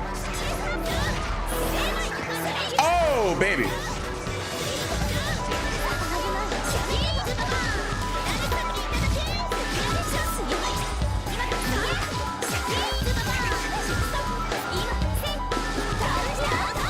Okay.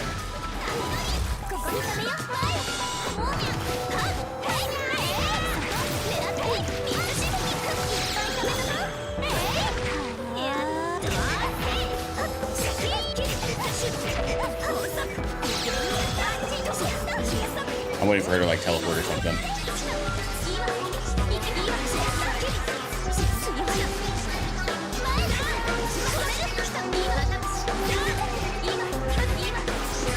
Oh no, she grabbed me out of it. Damn, but damn.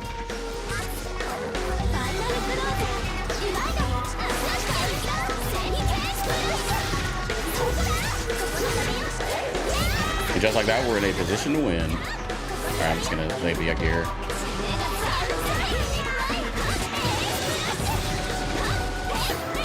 Save my meter.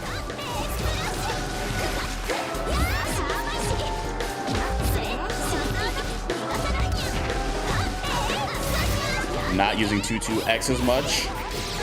I'm gonna do it here because it's gonna be cheeky.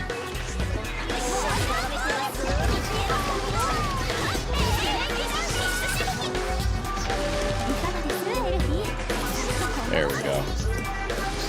Yeah, Yuzu is just a character that I have no idea how to fight, but luckily I don't have to. But this is a good way for me to practice discipline and building grid and using it.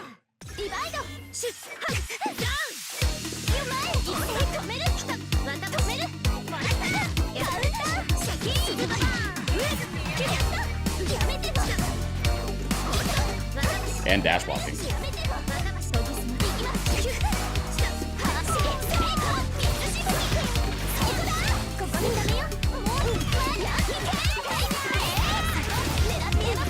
I'm gonna go for a throw this time. Oh, that's a challenge. Okay. That kills me every time. All right. What she doesn't know is I had that in my back pocket the whole time. Just went into Party City, walked out with some bubbles. Since you were active the last time we had that set up, you just go for the 2B afterwards. There we go. Play the player, not the character sometimes, you know what I'm saying?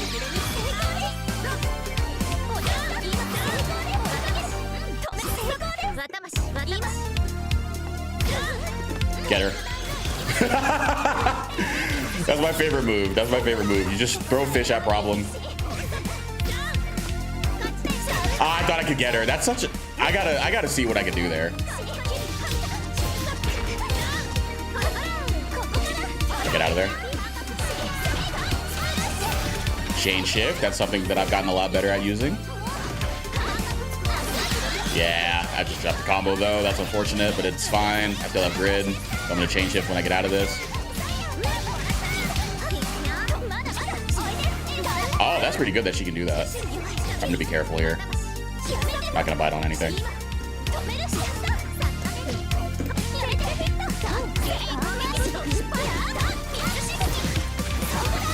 Oh, I'm gonna win grid too. So here's what I'm gonna do.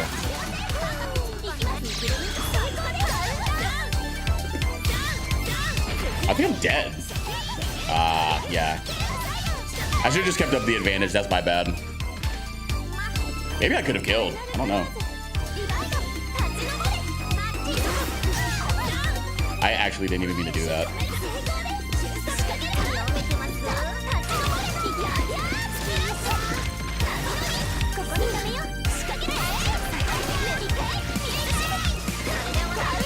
Yeah, she mashes on that every time.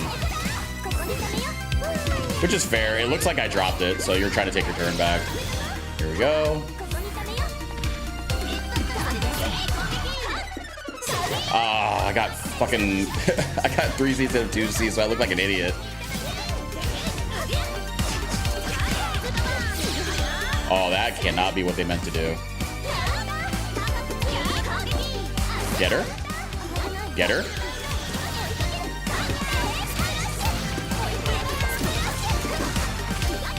Get her. Up. Get her.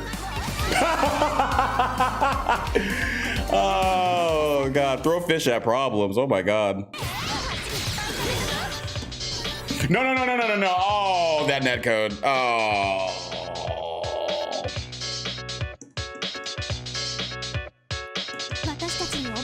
Oh, dude, come on.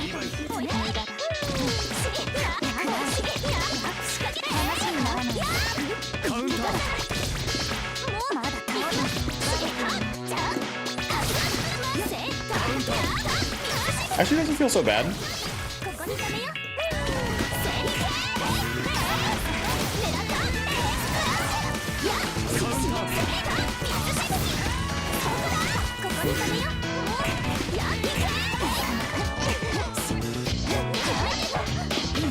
Oh, nice run up.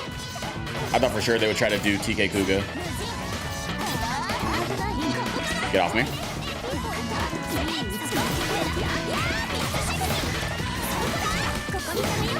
Me being a 2-2X merchant, even though I said I wasn't going to be a 2-2X merchant, we actually do have to practice that.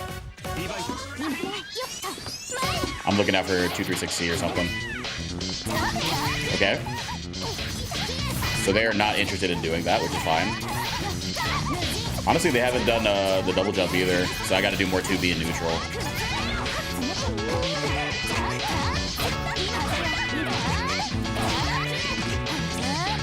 Oh, they got me. That was good.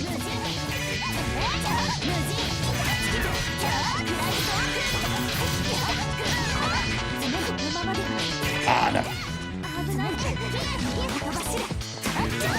Oh, I didn't react to that in time. Ay. Okay, good stuff.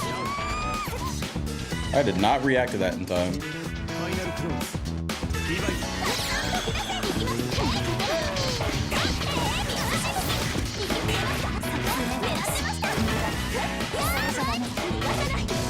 Alright. That was a weird hit. Oh, I already had the fish. That fucking sucks. All right, a couple of missed opportunities there on the drops, but that's okay. Could be worse.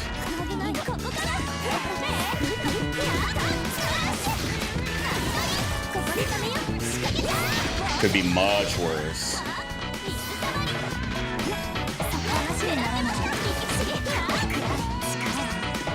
Oh man, if I did 2B instead of 2C, the extra 3 frames would have helped. Good discipline defensively. I'm gonna lose grid, unfortunately.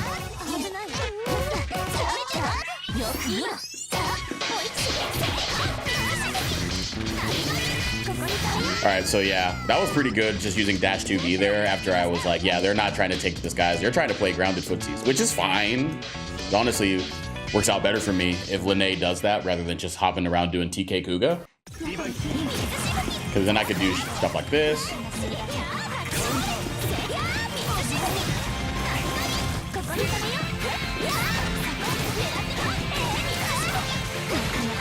They matched each time. Yeah, I don't know why I thought they would. I gotta stop assuming that players will adapt until they show me that they do.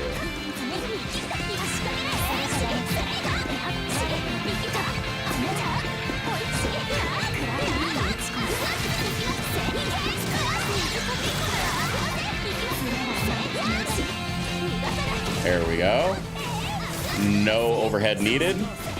Combos are very much needed, but we'll get it here. Didn't even need to use meter. Nice.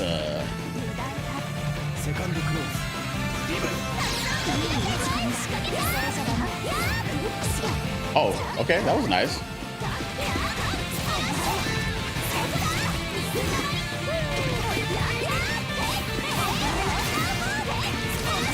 They match each time. Oh, baby. I thought they were going to back tech, so I did 2B.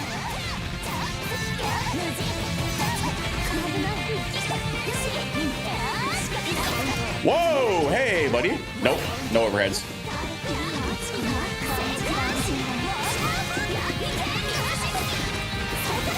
See, I'm okay with using it there because it was in concert with the rest of the strike, though, so she's already looking like a million other places. Ah, damn, that sucks. Oh, that sucks more. Oh, I had the hit. I wasn't ready to confirm off of it, though. That's unfortunate, but I won grid, so... Oh, yep, see, I should have done Rising JA there again. Or throw. Could be worse, though. I'm looking out for throw.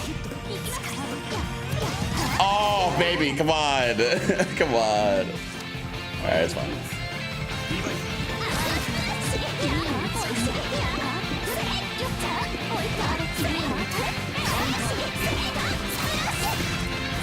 This all also comes in handy because she's swiping at the floor.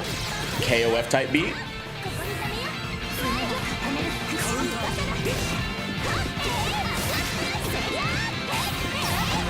Go back in the bubble. Loop the beat.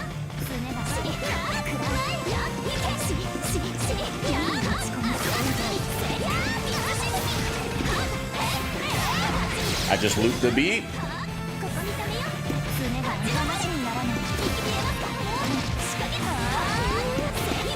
That's actually crazy that I was able to block the IW there. That is crazy. That is not a good anti-air reversal. That is not a good one.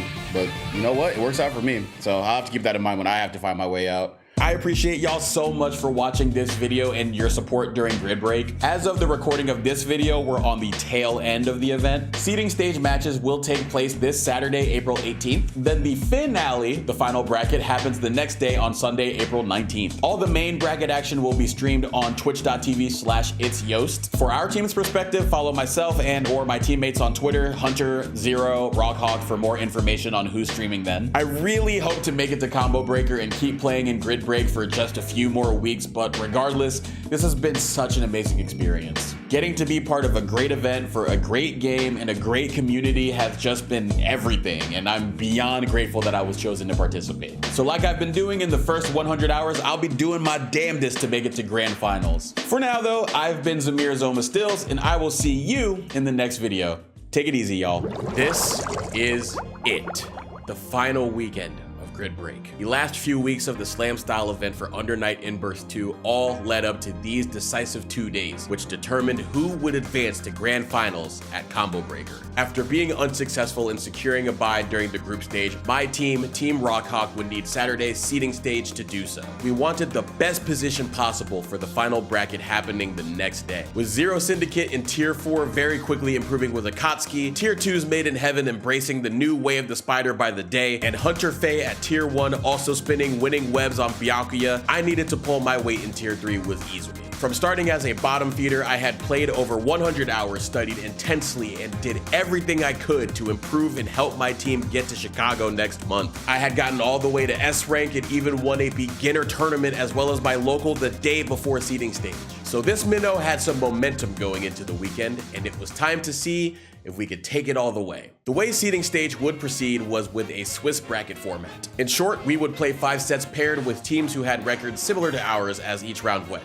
The 2 teams with the best record would get the final top seeds for the next day's final bracket. This, of course, meant that we didn't know who we would be facing until matchmaking occurred after each round. The only matchup we knew we would play headed into the weekend was our first opponent, Team Just Evan. Their Tier 3 opponent was another Izumi player in Scam Likely. I had played against them a few times over the past few weeks and lost every one, but each game felt closer than the last. I was incredibly determined to make sure I would finally get the better of him in the mirror and be the bigger fish in the pond. I'd gone over the matchup with Hunter, who gave me a vote of confidence that I could win it this time around. However, Scam opened the set with a perfect against me, and my confidence in myself began to waver. I fought back in the next round to even things up, but there were still many signs that I felt unsure of myself. The way that Scam played exuded self-assurance that whatever he's going to do will work, and that's exactly what happened in the final round. Being down already was not a great feeling, but I found a way to rally in game 2 by capitalizing on early advantages. The 2 Izumis now shared a victory and an even count, but the scales of confidence were still tipping in Scam's favor. As evidence, round 1 of game 3 featured me jumping out to a large lead. However, lacking trust in my own decision making resulted in less than optimal positioning that allowed Scam to fight back. Frustrated with how I let the game slip away, I overextended on offense, and the following round crumbled under Scam's pressure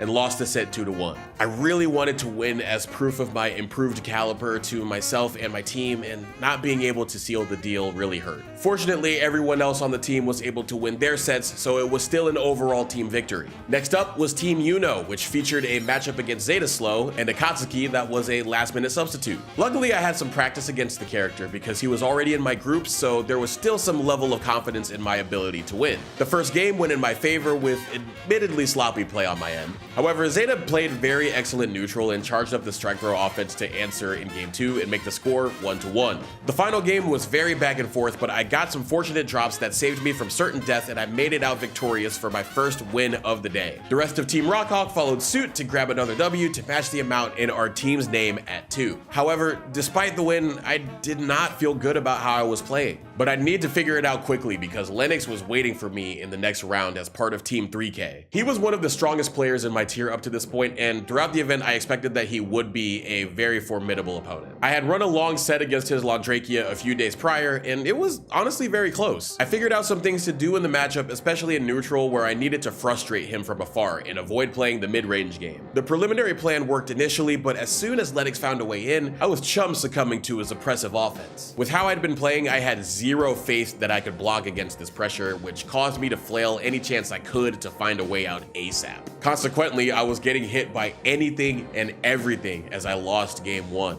My frustration was really beginning to boil over, and it especially got bad once Lennox was able to mount a comeback on the brink of losing game 2. I was up around looking to close it out, but before I knew it, I was already in the corner in round 3 trying to swing my way out any way I could. My punishment was a perfect by Lond, which meant another hard loss in the set. I was hot as fish grease with how sloppy and undisciplined I was playing, especially since it cascaded into the team taking its first set loss of the day. If I had just won my set, we would have at least gone to a tiebreaker, and we needed every win possible to get that bye. So many thoughts began to creep into my conscience about how bad I was playing and how I was letting everyone down. My mental was taking a nosedive off a C cliff headed into the next set against Team Tama. Seabats on Phonon was my draw, and this was a matchup I'd already played twice in the group stages, with me being victorious both times. However, with the way that I was playing, I had a sinking feeling that Seabat's adjustments with Tama's coaching since those sets could get the better of me this time around. The self-fulfilling prophecy, of course, came to fruition as I did indeed drop the set. My lack of confidence especially showed when I was hesitant in my offense, which allowed Seabats to jump out and J236C to steal his turn. The same could be said when I became frantic in neutral and either ran into every 3C or jumped into the high-speed rotor blades of Phonon's force function. No sugarcoating it, it was a genuine disaster class, and I was at such a low point. I was berating and beating myself up like the worst critic I could possibly be to myself. However, my team was once again able to pick up my slack and get an overall win to get us to 3-1 on the day. By the time we had our final set of the day against Team Silent, I had already made up my mind that I was practically dead weight to the team. As you would expect, my set against Mr. Mixtapes Nanase was a somber sea shanties verse that was the same as the first. The second, the third, you get the idea. Dropped combos, blown leads, impatient defense, all of the day's hits coming together, soundtracking another crushing loss to end a 1-4 campaign on the day. Somehow, someway, the rest of my team found a way to overcome it and win the set yet again to flip my individual record of 1-4 to a team record of 4-1. So after the seeding stage concluded, we looked atop the standings and saw our team at number 1, which meant we had secured the bye for tomorrow. My team was so happy, and I was incredibly proud of how they played that day. However, in no way did I feel like I did anything to help the cause. Zero Syndicate went undefeated on the day in his tier 4 matchups. Made in Heaven won most of his matches in tier 2 to keep us in position to win after my losses. Hunter had multiple unbelievably clutch tiebreaker wins in tier 1 to secure those sets for us. And then there was just me, the guy being dragged along for the ride. As my team celebrated, all I could do was be remorseful and apologetic for not being good enough for them and making the day harder than it should have been. Bless their hearts as they all tried to reassure me that it was fine and nothing was my fault, but there wasn't anything anyone could tell me at this point to not make me feel like a failure. Rock, Hawk, and Hunter told me to take the night off instead of trying to work through the day's shortcomings. They believed that I should just focus on coming back the next day in a better state of mind. I heeded their advice and logged off for the night, disappointed that despite all the work I'd done for the last few weeks, I still might not be good enough. I did everything in my power to not look at anything for the game and just prioritized resetting my mental state, which was incredibly difficult. Sleep was hard to come by that night as I spent too much time replaying matches in my mind, lamenting what I could and should have done to win. The next morning, I could still feel the lingering effects of the seeding stage setbacks, so I decided to just put on headphones and go for a walk outside to try and shake things off. In moments like this, a little Stevie Wonder tends to do me some good, so I shuffled up and down the block with songs in the key of life working to pump some life back into my own spirit. Slowly but surely enough, I felt restoration taking place and myself getting back to normal. I mean, I really didn't have a choice. Today was finals day and I had to fix myself or else it'd be too late. 1 hour before finals started, I opened Twitter and wrote affirmatively, "Today's the day, today's a new day, today's my day. Let's fucking do it." I didn't have extensive adjustments to make based on the bit of VOD review I did. My underlying conclusion was that I just lost to myself more than anyone else, and any adjustments I would make had to revolve around that. So the mission was simple. commit to confidence. This meant trusting my ability to defend, not feeling rushed to overextend on offense or in neutral, and to simply breathe and watch the screen. I needed to just trust in my ability and all my work that I'd put in up to this point. While we were warming up for the day, my teammates and coach also reiterated their belief in me despite yesterday. With some newfound fire in my gut, it was time to make finals day into my day. As I mentioned, our team earned a bye from placing first in the seeding stage, so we were already sitting in winners round 2. We waited for the winner of Team Uno and Team Ryojin, which ended up being the former. This actually ended up being a stroke of luck for us because we viewed this as a more favorable matchup for pretty much the whole team. And we just beaten them yesterday, so we definitely felt we could do it again. Zeta Slow's Akatsuki stared me down for the second time in as many days, and I began the New Days campaign. I dropped the first round of game 1, but still remembered my commitment to confidence and shrugged it off. The steadier resolve bore fruit as I corrected course with a mindfulness I would not have had yesterday. Look no further than the end of the very next round for evidence. I had a funky starter on a counter hit 214B, but I had the presence of mind to adjust mid-route, accounting for the number of bounces I had left to utilize in the combo. I was able to end my route in a hard knockdown and position myself to continue offense by landing a spaced meaty 2B. All this still allowed for a bubble setup where I didn't overextend, resulting in me baiting my opponent's reversal attempt and punishing accordingly to secure the round. And then I opened round 3 with probably the best anti-air 3C I'll ever do. Even my coach was heavily impressed by it. I parlayed these good plays into a game 1 victory, and I could already feel that today was indeed a new day for me. Game 2 was a strong continuation of how I ended the one prior, and I blitzed through the ABK guest to get a W on the board. With Zero and Heaven taking their sets as well, we didn't even need 100 to play for us to advance into winter semis with a commanding 3-0 victory to start finals day. I remember saying in the voice chat that a shooter just has to see the first shot go in to get going, and maybe that was the splash that would start a vintage Steph Curry type of performance. That heat check though would come quickly in the form of a rematch against Lennox, as Team 3K was our next opponent. This matchup was rather unexpected because it meant that they had upset Team Ori, who had a bye from winning the group stage. We'd also secretly wanted to fight Ori's team more, as we'd done historically better against them than Team 3K. You play whoever's in front of you, however, so it was time to face Landrakia once again. As yesterday's set against Lennox was the downturn of my mental state, this was going to be a true test of my commitment to confidence. This rang true right out of the gate, with Lemony Snicket scripting an unfortunate series of events to open round 1. A couple of good hits by Lennox pushed me into the corner early, and the Iceman put me into the same position that had me in hot water before. However, this time I remained cool and trusted myself to defend the situation, which is exactly what I did. A well-timed reversal after blocking a series of Rekka gave me a shot at massive damage after blocking Lennox's DP, and I was able to take round 1. In the next round, Lennox got off on the good foot yet again, with both of his feet skating across the screen and ushering me into the same East Coast corner with early advantage. The same steel resolve showed for me, however, as I was able to find a slight opening to get started after a small scramble following a drop.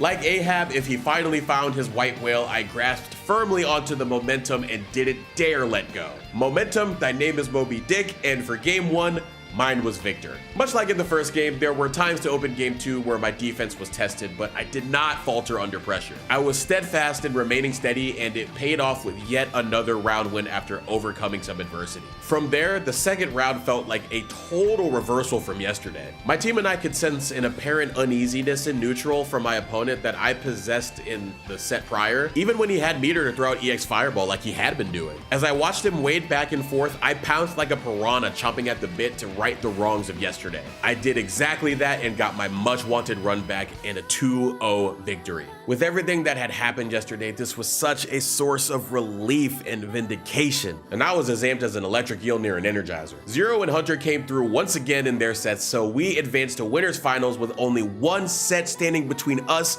and grand finals at Combo Breaker. The team trying to deny us our spot was none other than Team Tama and Seabats once again. I've said it multiple times, Seabats was always one of the players in my tier that I had circled as the one to beat, and now this was going to be our fourth time playing. He got the better of me the day before, but I had to keep in mind I still had the head-to-head over him for a reason. My whole approach here was to not run into things and make phone on force the issue while I sit back and gain resources patiently. After all, my coach Rockhawk gave great advice in saying that you should never try to do too much against zoners in this game. And the first two key interactions of the set were precisely that: biding my time, slowly creeping towards her with resources in tow, and smacking her for trying to run up on me. From these hits, I was able to set up my offense and expose Fonon's flaws defensively. I followed the plan in game 1 to perfection and was feeling fantastic. Even in the following game, when I'd lose an interaction, I had built up resources to get back in there with my trusty 2-2-C. Playing the patient field position battle in neutral and then bulldozing on offense resulted in a very convincing 2-0. If I wasn't already feeling myself, I certainly was now, as I popped off so hard that my mic didn't even pick it up on the call. With Zero getting a bye due to Tama's tier 4 not being present, our team was up 2 whole sets and just needed to win 1 more to get to Grands. Unfortunately, Made in Heaven was matched into Prodigy, who was a Mika player that was one of the strongest tier 2 players all event long, and he dropped that set. It was then up to Hunter in tier 1 to beat Gary Butternubs on Hyde to win it all. It was incredibly close, but Gary had clutched up in the final round and forced the teams at a 2-2 set count to go into a tiebreaker to decide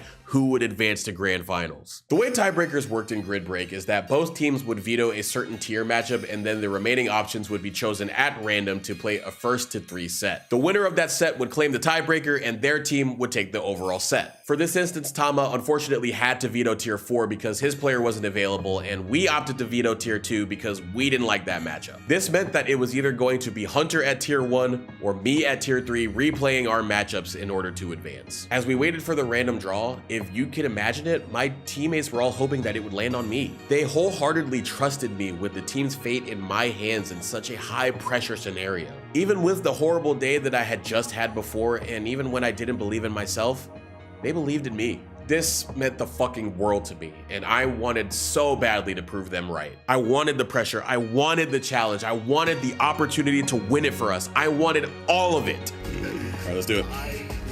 Here's the spin. I want it. Here we go. I want it. Give it to Zoma. Give it to me. Zoma. Give it to me. Give I to want Zoma. it. Let's I go. want it so bad. Let's go. Tier 3. Tier 3. Tier 3. Oh, motherfucker. Oh, motherfucker. Oh, Wait. motherfucker. Let's go. Wait. Let's go. We drew the tier 3 matchup, which meant it was me against Seabats once again, with grand finals on the line. I felt like Goku with the spirit bomb. I could feel the energy of everyone on my team having their faith in me, the energy of everyone who's been cheering me on and supporting me during this event. With everyone in my corner, my faith was at an all-time high. I also got the home field advantage with the aquarium. The stage was set for absolute finema. The stars were aligning and the constellation was Pisces. It was indeed time to make it my day. With game 1, Seabats had already adjusted his approach and was consciously not interacting with me in mid-range this time. He was doing a lot more up back fireball and 3C without shifting to running at me unnecessarily. My game plan still remained the same, and I just slowly encroached on Fonon's space to push her towards the corner. Though I made some initial mistakes, the slow and steady position battle allowed me to take first game once I was able to get in at the right time. It was here that I knew I'd be overwhelmingly dominant on offense, so I just needed to get there in order to win these games. In game 2, however, Seabats was determined to not make that easy. His adjustments really took hold, and I became a bit too impatient on defense in key moments. Coach was in my ear letting me know to just relax and not be forcing the issue so much. I was getting caught up in the heat of the moment because despite setbacks, I still had a chance at the end to steal a round,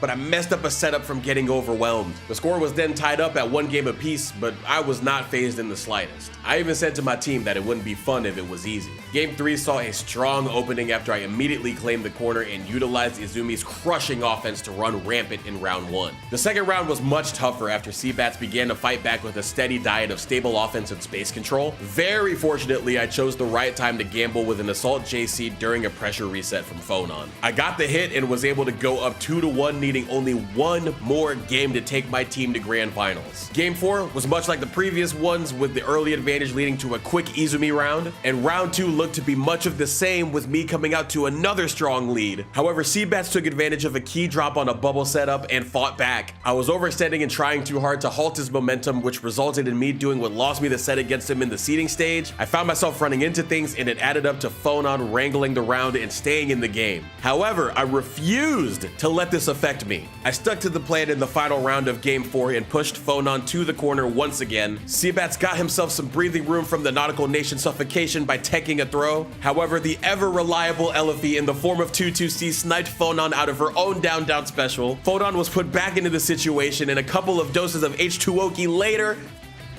Yo, let's go! Let's go! Let's fucking go! That's what we're talking about! Let's go! We are Congratulations!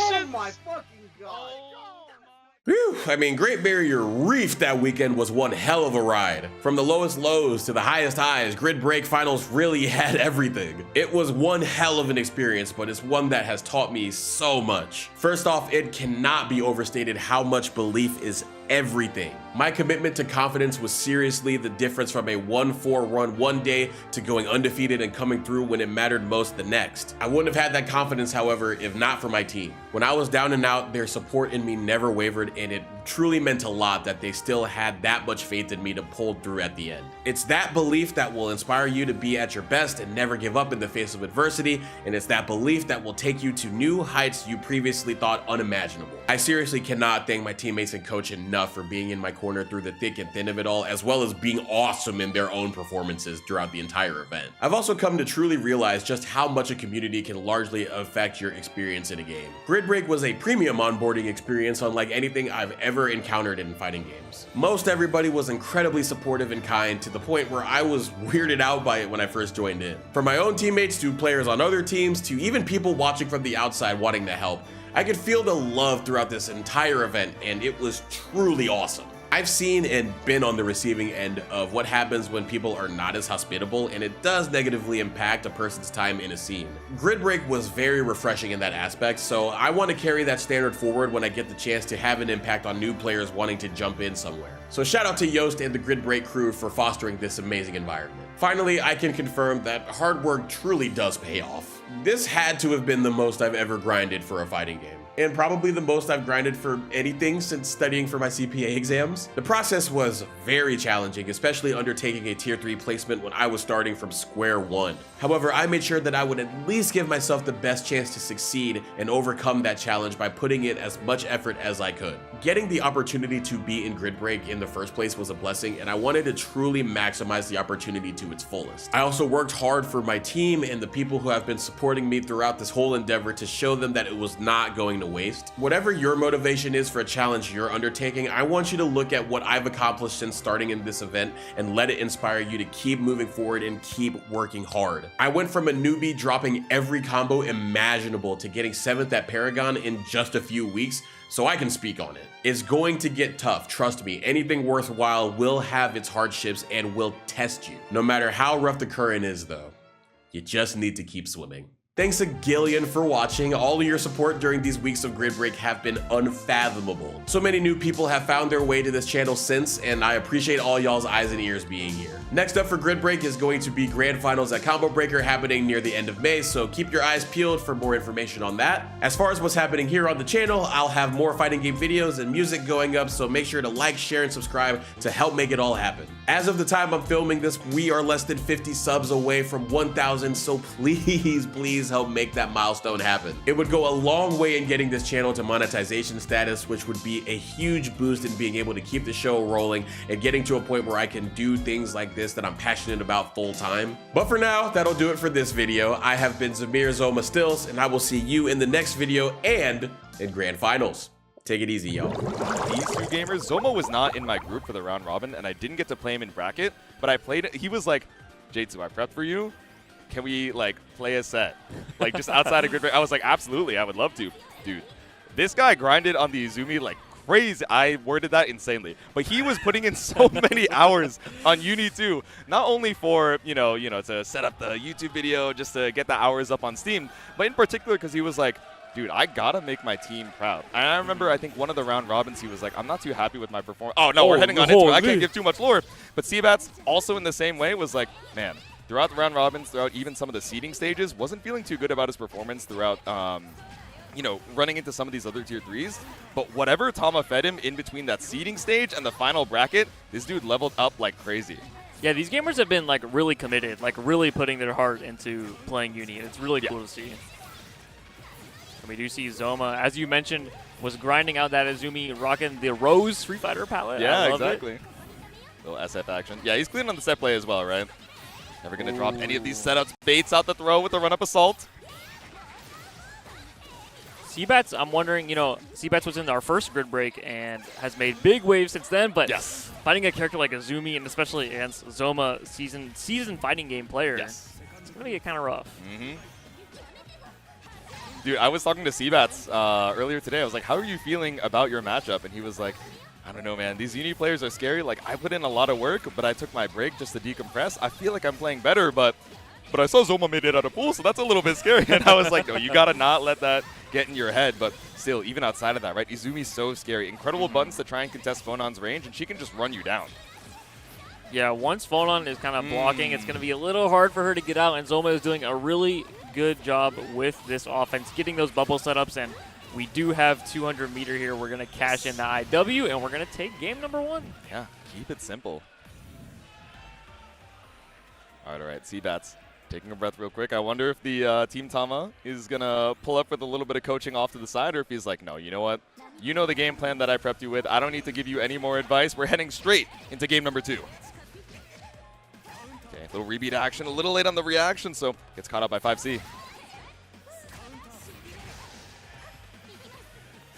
Right. Oh, I love the force function anti-air. We talk about Phonon anti-airs, maybe not that good, but the commitment was there. Yeah, exactly. It's like, oh, man, you're doing a lot of 4B, you're doing a lot of 3C, I'm going to take to the skies, but no, he's ready for those anti-air reactions every time with the lasso. Whoa. Nice. Oh, that was almost a crazy confirm. Yeah, right? Okay. FF, we're just going to DP through, stop things a little bit. Back into bubble jail for you. Yeah, we're going to set it up again. Okay, a bit of a weird setup this time, but... Oh, the off-screen? Where's it? Oh, no, it goes Whoa! back. Wait, why did he learn that? He's had a month since the actual bracket. He's actually learned some new setups. I don't think he stopped playing. That's crazy. I don't think he ever stopped. It was 30 days straight of gaming, bro. No I did not way. see that during bracket. Wow, Zoma is here to win. What the fuck? Oos. Okay, Seabats a chance. Okay. That one button DP coming out. Okay, the throw tech, though. Let's see it, Seabats. Ah, what a 2B mashup from Zoma, though. All right. So the bubble, we're going to bring you over to this East Coast corner. Down. I think with a well-placed shield, we can still get cycle, but yeah, checks you with the overhead on wake up.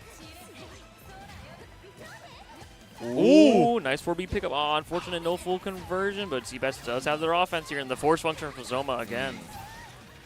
Yeah, good ideas there, but some of these crucial confirms are dropping, right? We can see some of the nerves. Zoma, now on set point, you got 200 with a Vorpal damage bonus. Okay, not quite able to link it to the IW, but again, if 2-2 works, I'm going to do it again. 2-0 for Zoma to tie things up. Oh, he's feeling it. He said, what's good? What's poppin'? Hey, what's on his shirt? What is on his shirt? Oh, wait, I think Izumi's on his shirt. Yeah. No, I need him to show the cam. I need him to show the people at home. Dapping up the coach, though? Yeah. Okay. I don't want the cameraman to go off stage. Wait, let's see it. The shirt? No. We get the dap up on, like, the 4th try. All right, there we go. Yeah. Sometimes it takes a second. You got to warm up. Again, like you're talking about fighting against Izumi. Yeah. Seabats playing Phonon as someone who's pretty new to fighting games, brand new to Uni. Phonon also has some of the mental stack on the player, right? Yeah. So combating both piloting Phonon and fighting against Izumi is a bit of a tall task. Yeah, exactly. Phonon is like a tricky character. She's definitely someone that's capable of, like, Defi calls her the jailer, right? As that one-word description in terms of, like, she can keep you in the block string for so long that you're just like, oh, I forgot that there were gaps to try and escape. But, especially when you're still learning to pilot the character and someone's been putting so much time into the Izumi, it's like, how do I escape? Oh, yeah, we are seeing a little bit of a struggle to escape here. All right, 200 build with Vorpal as well, but maybe he just wanted to go for the bubble setup and be a little greedy on the meter. Okay. Tech from Seabats. Sees the red. Yeah, okay. I like that 6FF from Seabats. Not much Zoma could have done there. Ooh, okay. Clean confirmed. All right, this is the Seabats that we saw in finals bracket week. Ooh, okay. Yeah, we just saw a little glimpse. Yeah. Hopefully we see more of it this round. We got some time. Fully loaded. Yeah, pillar install. Oh, yeah, that's the Phonon. Oh, seems like someone was ready for it. Lots of respect on the round start. He was like, okay, I see that meter. I'm good. Yeah, Zoma going to try to look for a spot to maybe throw to EX. Oh, I love the 3C. That hit. And the concentrate. Who is this guy? Shout out full screen low. The cycle secure question mark? Oh, 3C. But he did 3C on the run up. He was like, you're being a little too brave. Slow it down a little. Wait, 3C might be the go button. Zoner Phonon online. Oh, yeah. Oh, yeah. 4B rebeat. I love this spacing. Run up FF. I can't imagine that's what you're looking for. Maybe thought he had fish up and was looking for air dash, but I don't know, man. Oh, arrow blockable. Oh, dude, you have so much time to run up. I can't. She stays in the air for so long. Some moves that lock you in the air, they fall down very quickly. That is not one of them. Bubble beam is so good. Okay. Oh, no bubble set this time. Oh, but we bait the DP5C as our starter to that. Is going to be enough damage for Zoma to take game number 1 against Seabats. But look at Seabats. He's not even looking like, I think after the first set, he looked troubled. He was like, oh, what am I supposed to do? That was commanding. I think Seabats in this turn was like, okay, I got baited in my reversal, but I'm already doing so much better. Whatever Tama told me for the game plan reminded me to do is working. It's just like that tiny gap in terms of execution and like reacting in terms of neutral is working out. Nice Oh, the mash out? smash. Okay, the strike throw from Seabats. Little range, kind of weird. Wow, what a big up back assault from Zoma to weave around that phonon button. All right, are we going to risk it on the shield to try and steal cycle? I just drew block. I can't believe you still got cycle run up assault as well. Baits out the throw attack. Oh, caught off trying to throw attack. Yeah, it's so scary to get thrown from Izumi in the corner because you get in that throw combo and then you got to deal with it again. Oh, that was a weird ender as well. Not caught in any of the bubbles, so. maybe expected Okay. Earlier on in the combo, doesn't get a full confirm, but clean tag back into the corner, and it's combo throw with a vorpal damage bonus. It is enough. Zoma on set point for Team Rockhawk.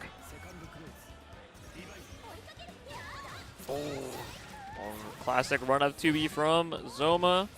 Pushing to the corner. Got to deal with the bubble Oki.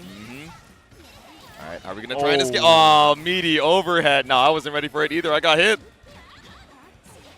Oh, caught it with a low. Again, 2B just staggering. Yeah, this is going to be a last guess situation. Even a throw combo should be able to take it. Oh, meaty the overhead. It comes for lands us all. again. Yeah. All right, Zoma looking clean. A repeat deja vu of set number 1. Immediately takes to the edge of the stage and says, why did you ever doubt me? Why did we even play this set? You knew what was going to happen, but. Okay, keeping that offense going. Oh my gosh, this is so close. J2C behind the back. Okay. Pretty close on the grid situation, but the 5A mash out from Hunter. We got 200 in the bank. Vorpal damage bonus. Keep it simple because it's Rekka IW. Hunter secures it as Team Rockhawk are your champions for Grid Break number 2. Amazingly well played. You love to see the team pull it up on the stage. Everyone's popping up. Fantastic adjustments from the first set.